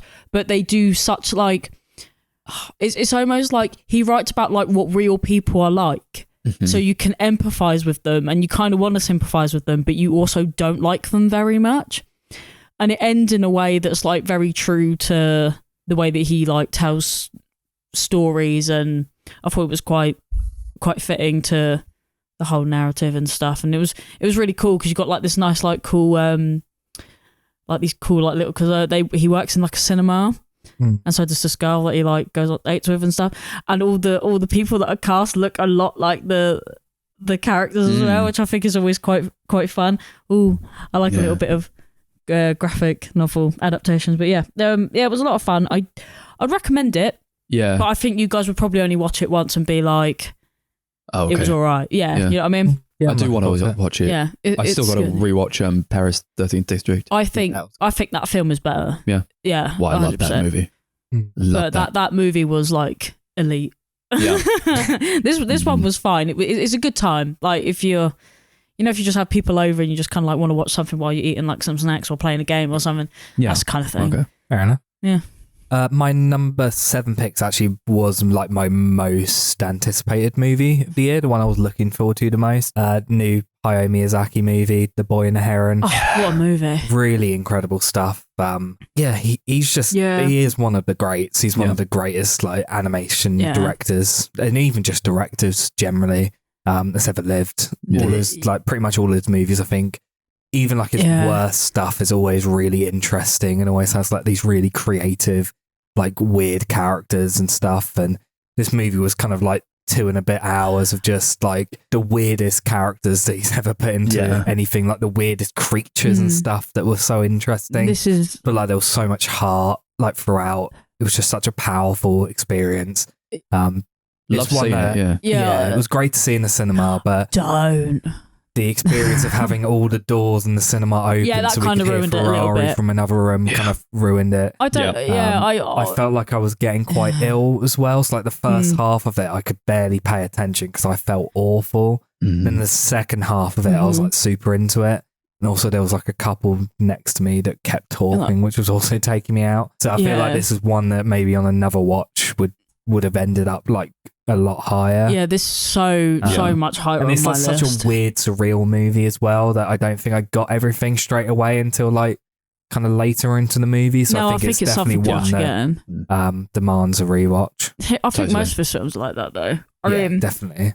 I was just happy as punch that I lived long enough to see one of these in the cinema. Yeah. I mean, I got to see Princess Mononoke just before COVID in the cinema, which was really, really great as well. But that was the only other one I'd seen. Yeah, beautiful stuff. He loves a movie just like examining grief and all really that. does, doesn't he? So I had a really good time with it, and like the payoffs are there. I enjoyed it so much. And it's so pretty. So pretty. Yeah, he came out of retirement obviously to make this, and apparently now he's working on another movie already. Of course he is. He doesn't want to retire now. He's changed his mind. Like he's going to do it until he dies. People like that never retire. They fair just play to him. I don't know how many more we're going to get out of him, but I'm there. It's definitely one of his more weird movies. It's probably one of my favourites already. It's really weird. Sorry, I just keep about the hellscape that is that actual heroin is like honestly a lot of creepy imagery that I thought was really good. The teeth, or like the beak with the teeth in it. It's kind of like creepy. It's definitely one of his darker movies. It's kind of like Spirited Away. If it was like a horror movie. I knew it was coming though, because I looked at this bird and I thought, oh, that's quite a pretty bird. Something's going to be really fucking weird about it. And when it started speaking, I wanted to leave because it was freaking me out. I did like that though. Like there was like loads of parts of the film where I'm like audibly going, what's going on? Oh my god. The one line that fucking got me was Mahito is a budgie now. Mahito is a parakeet. That was funny. We were walking home and I was like, oh man, I was making this reference that like everything is a Simpsons reference, and you started laughing at the parakeet fucking thing, and then I started laughing because I was thinking of that Simpsons episode where Homer goes, Bart is a box, they've turned my boy into a box. And he goes to the box factory and he thinks that Bart's been turned into a with box. the hat on it. And then I just burst out laughing. I was like, we're not laughing at the same thing, but it's so funny. Loved it so much. My number 7 is Bottoms. I had a really good time with it. We talked about it, but I loved it. One of the best comedy of the year. I'll say it. Best straight up comedy. Yeah, definitely. Maybe. Actually, I don't know. Are there other? Yeah, I don't know what classes as a comedy anymore. So yeah, my number 2 picks a comedy. Cool. My 7, I've got Le Whale. The Whale. The Whale, yes. What a thing. It hit me in the heart.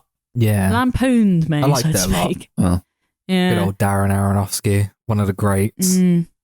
I'd be lying if I said that I hadn't completely forgotten that this came out. Well, technically it didn't come out Yeah, this it's year. another one of those. no.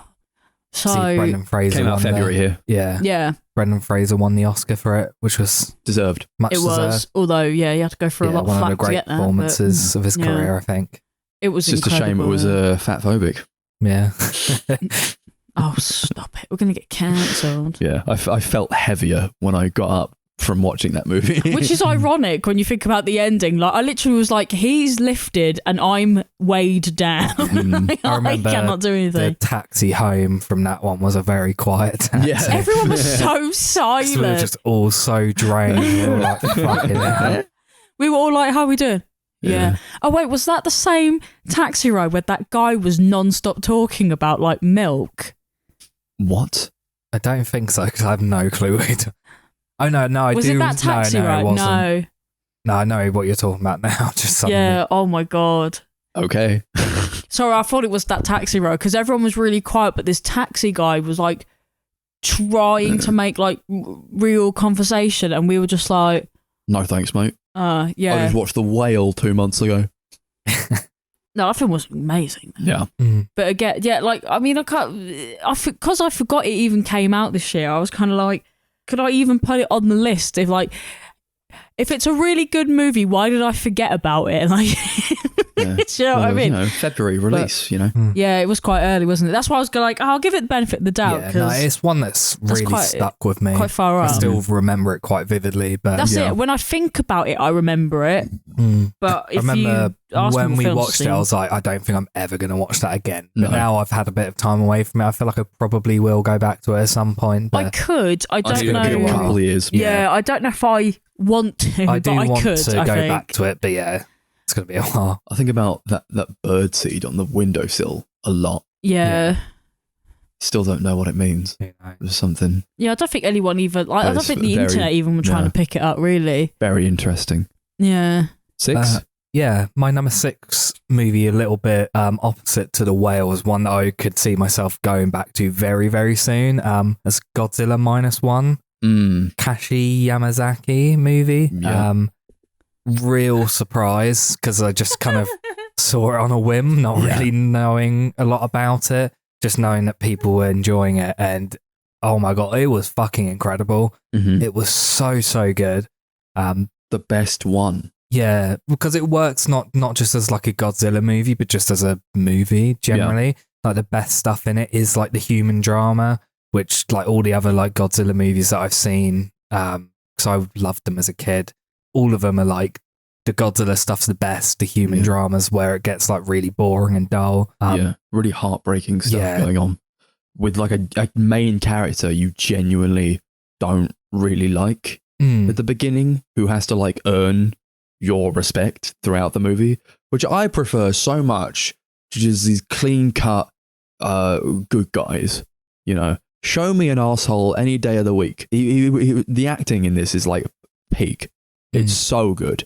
Except for the child. The child was really Fuck the bad. child. I don't give a fuck about the child. But yeah, and the animation on Godzilla and like how it was used in tandem with like that old classic music was like incredible. I couldn't believe I was watching it in the cinema. I was getting like goosebumps. It was like genuinely harrowing and terrifying. Like anytime Godzilla was on screen. Yeah, they use it so well, and they know how to shoot it, and they know how to frame it all. It's all so like immaculately done. That first scene on the beach was like unbelievable. That was terrifying. Best horror movie of the year, because it is like I would consider it a horror movie. Yeah, I won't call it the best one, but it's up there. And yeah, I hear that like the animators were treated pretty poorly though, but that's apparently like the standard in Japan. Sounds about right. Yeah. They made it on like kind of a shoestring budget, but I still enjoyed it like so much. I didn't expect to cry at a Godzilla movie, but what do you know? Yeah, I think there's like they're potentially either going to do a sequel or they're going to bring the director back to do another Godzilla movie. And I'd be up for that. Yeah, I had such a good time with this. This made me really want to go back and watch some of the other Godzilla movies. yeah. I loved them as a kid, but I've not seen them since then. No, yeah. I like the theme of like weirdly the joy of, or like the idea of this guy who didn't care about what he was doing, and like he had lost a lot, and he had so much shame on himself. He felt like he wasn't even alive anymore, that he just wanted to die, and it was all about him finding that reason to live, and that gets me so much in movie when characters just like they decide to do the right thing. Yeah. Great stuff. Yeah. Fucking So brilliant. good. Loved it. 6, Killers of the Flower Moon. Talked about it. Amazing stuff. Harrowing and all the rest of it. I loved it so much. Wish people wouldn't talk while it was going on. I wish the people in the projection room would have shut up. Oh yeah, I forgot about that. That was really annoying. Yeah. But overall, Shit. really, really happy to see a Scorsese movie in the cinema as well. And Yeah, it was cool. really hard watch, and a very long one, but warranted. I enjoyed the hell out of it. Loved it so much. It's one that I'm not going to go back to for a very long time. But it's so good. Like masterpiece stuff. One of his best, in my opinion. I've got Spider-Man for my number 6. Yep. Nice. Humble, but Across the Spider-Verse. That is my number 5 pick. There we go. Wow. And my number 5 pick is The Boy in the Heron. Loved it. Cool. Let's go from here. Where do we go from here? Are you on number 5? My number 5, Oppenheimer. Yeah. Nice. Awesome stuff. Fucking good. An Oppenheimer-y type movie. The only thing that I think really ruined this movie for me was because it was so long, I spent the last 20 minutes thinking, I'm going to fucking piss myself if Robert Downey Jr. doesn't tell them right now that he's a fucking snake. And I'm going... That ruins a movie for me. That happened when I watched Ferrari. I was like, I need the toilet. I need to go. Literally the second the credits came up, Darcy just bolted out the room. Yeah, didn't you say that someone said she must have hated that movie? Yeah, I love it. I got Nat and Barbie on 4K recently, and I'm actually like highly tempted to do my own Barbenheimer at home. I would love to do. We should do it the other way around this time. Apparently, I agree. Apparently, that means something more if you do it the other way around. Sure, yeah, we'll do that. Which is what my colleague did. She watched it the other way around, but not on purpose. She actually watched something to do with the screens being full or something, so she had to watch it in the other order. And just like such a triumph, like this 3-hour biopic, crazy about the father of the atom bomb. Like, what the fuck? How could that have done well? Oh, Christopher Nolan did it. Did someone ask when he was going to do Oppenheimer too? Yeah, come on. Yeah. Yeah. I love, there's like a meme edit video going around that's Oppenheimer if it was made in 2007, and it's just like the end of Oppenheimer synced with Linkin Park's What I've Done. Yeah, love it. Christopher Nolan's one of the greats. This is one of my favourites of his. It's really bloody good. Yeah. Love it. That's so funny.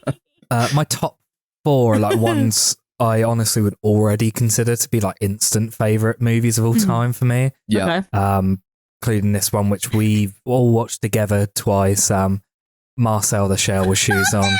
Dean Fleischer Camp. I love this book. See, the only reason I don't put this on my list is because I cheated and put it on my list last year. Yeah, we watched it as well, last year before it come out in the UK.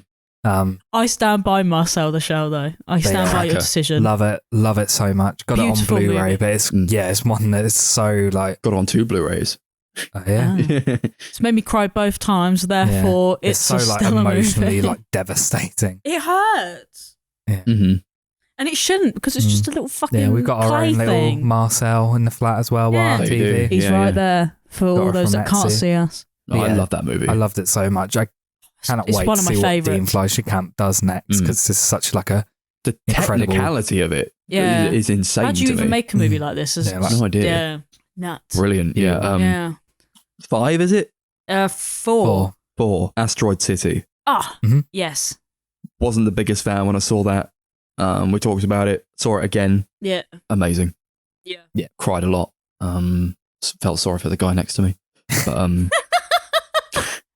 yeah. Let it be, It's, man. Let it be. It's such a triumph, I think, and like such an interesting direction for Wes Anderson to take his movies in Yeah, sure. that I'm not really used to seeing. It's a bit more sad, a bit more It's a bit dark. it's a bit isn't it? a bit darker than I'm used to. But Yeah. I enjoyed that a lot with it. Yeah. yeah. Well, I guess he's done that before, like Royal Tenenbaums and shit. Mhm. Yeah. It Yeah. felt very like it was like the bubblegum aesthetic, sad. Yeah, and when we were talking about like top comedy of the year, I said Bottoms because I don't. This is very funny. It's very funny, but it's like I can't call it a straight up I don't comedy know if this because is a it made me comedy. cry a lot, and it made me feel very sad and existential. Yeah, it made me feel a little bit. Oh, also it made me feel creeped out because I didn't really like the alien thing. But Oh, I that love was- the alien. that And I was love the more whole like because- play within a play concept that he's going for as Yeah. well. Well, that was I more would about the consider it a exposition comedy. there. It's just like quite a moving one. It's- Same way I would it's a bit consider like Royal Tenenbaums or Grand Budapest or Darjeeling a comedy. Oh, Darjeeling's Mm. so good. Yeah. But we're not here to talk Like- about Darjeeling. Yeah, it's the thing. I don't know if I would consider Darjeeling a straight up comedy though. No, 100% not, don't but still good. Obviously, we went to the exhibition in London as well, which is like one of the highlights of my year. And that's Yeah. why I'm talking about why I don't like the Alien, because it's actually like 8 Yeah, feet we tall. saw like the huge statue of the alien, which was fucking Yeah. terrifying. Yeah, nice. Yeah, I think what we saw was like the big like the costume that Jeff Goldblum wears Yeah. at the end. But they Mm. did have the little Yeah, the mini, maquette. the little mini clay one as well, which was pretty cool. Nice. Yeah, it was a lot of fun. Cool. Sorry, what number are we at? 4? 4? Yeah. Right. I've got here, me and Chris watched this movie yesterday. Oh, I've got Blackberry down. Blackberry. Oh, I completely forgot to say that would be a big honourable That mention for me. Was absolutely... Yeah, that was such a it good was movie. gripping from start to finish. Every time I needed a piss, I was like, Chris, you need to turn this thing on the pause. Because normally I'll just let it run. I'm like, I don't give a shit that much. Glenn Howerton in this movie was absolutely fucking unbelievable. Yeah. If he doesn't get nominated for something, I'm going to be pissed Honestly, gonna quite be so possibly my pissed favourite off. performance of the year. Wow. off. It was insane. He was incredible in it. Thanks, Because Glenn. like he does like obviously like the stuff you'd expect from him, You like can- the really like angry, like you can feel you can Dennis see him at like some shouting points. Yeah. loads, but it's like very interesting seeing him do it in a more dramatic way than in It's Always Sunny, where it is much more comedic. Yeah. It was Because he's actually like quite intimidating and quite scary when he's freaking out and shouting a lot. so good. Good to Yeah, see him he's branch out with that fantastic. then.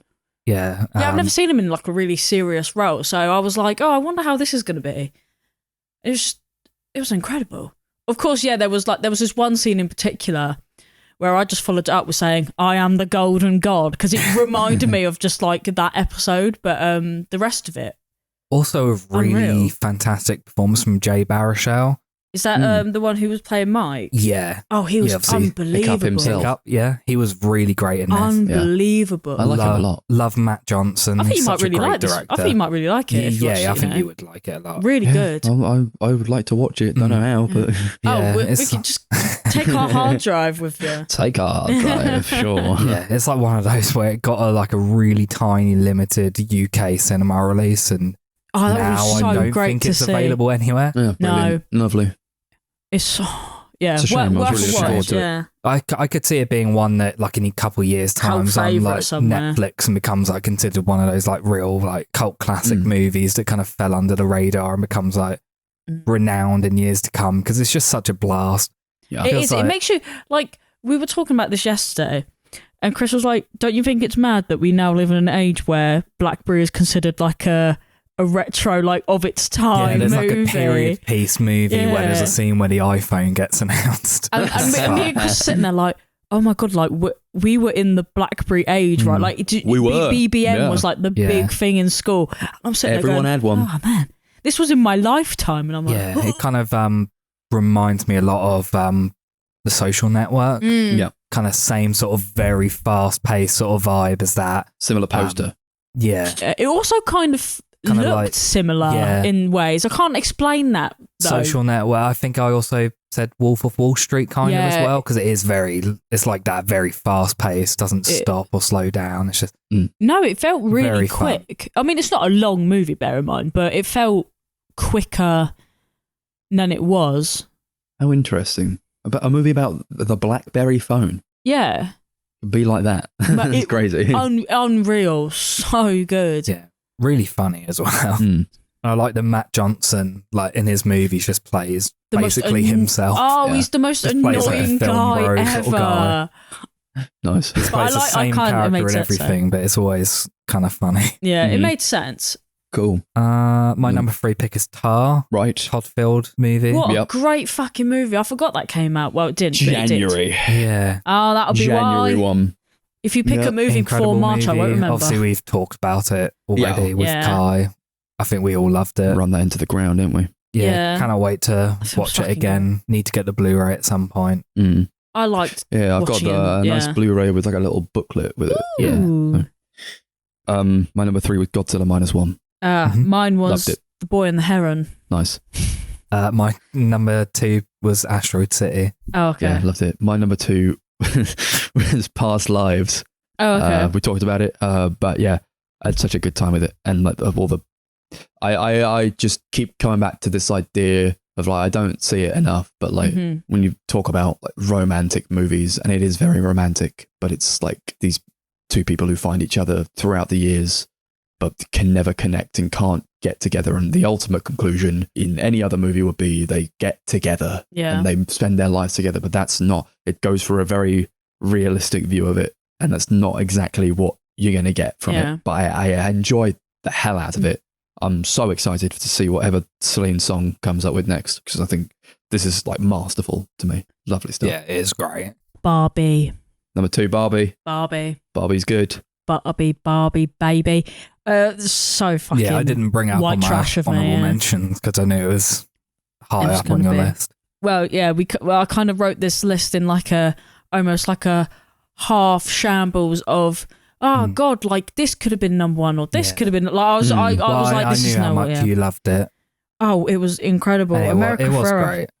She can act in anything. She is the best. Real blast of a movie, really funny. Yeah. Like, it just hit on the right sort of levels, which I was kind of expecting it to be honest. Because fun, introspective, just a lot of great stuff going on in there.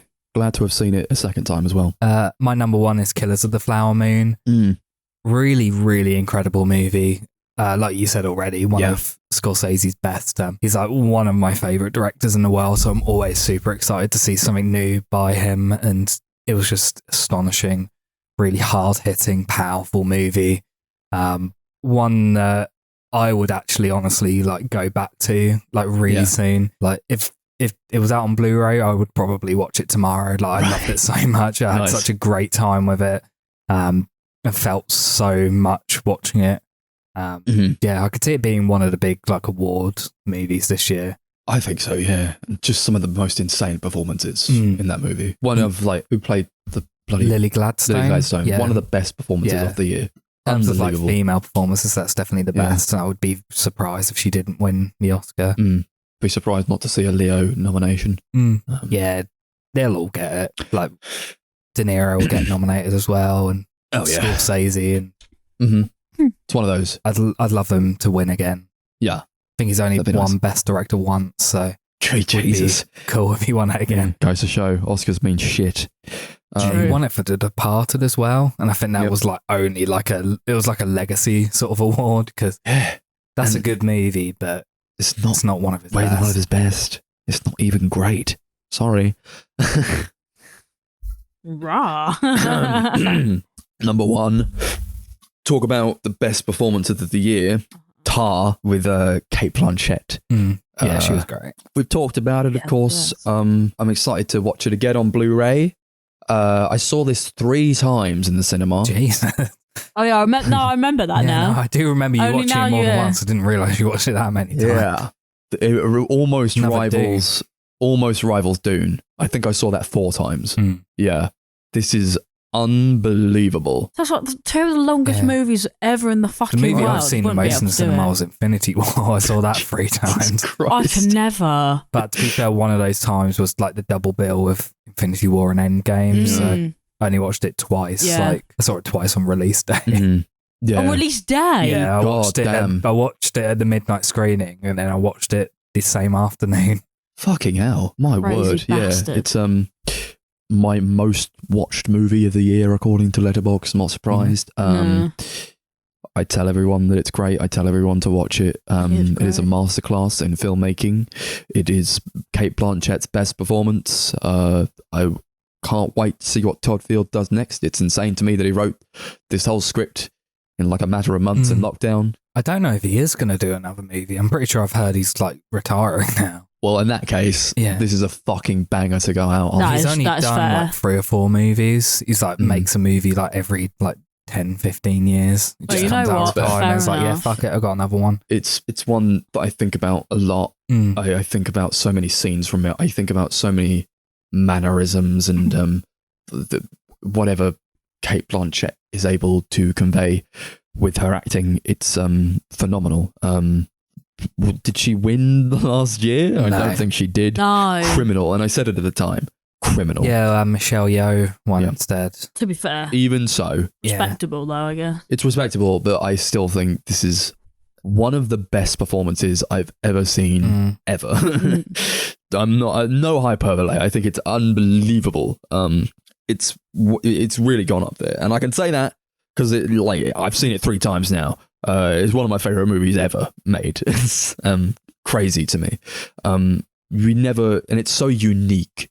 You never get movies like this, and about. You almost think it should be real. It should be like based on a true story, but it's not. And it's like, oh God, loved it. I would show anyone who was willing to let me show it to them. But I don't think that'll be a lot of people because it's quite long as well, like 2.5 hours. I haven't gone back to it because it's quite long, but I like that cinema experience of it, but I'll watch it eventually again. I must say I did get a free reign of being able to pause and start it up again whenever I wanted, which I always appreciate.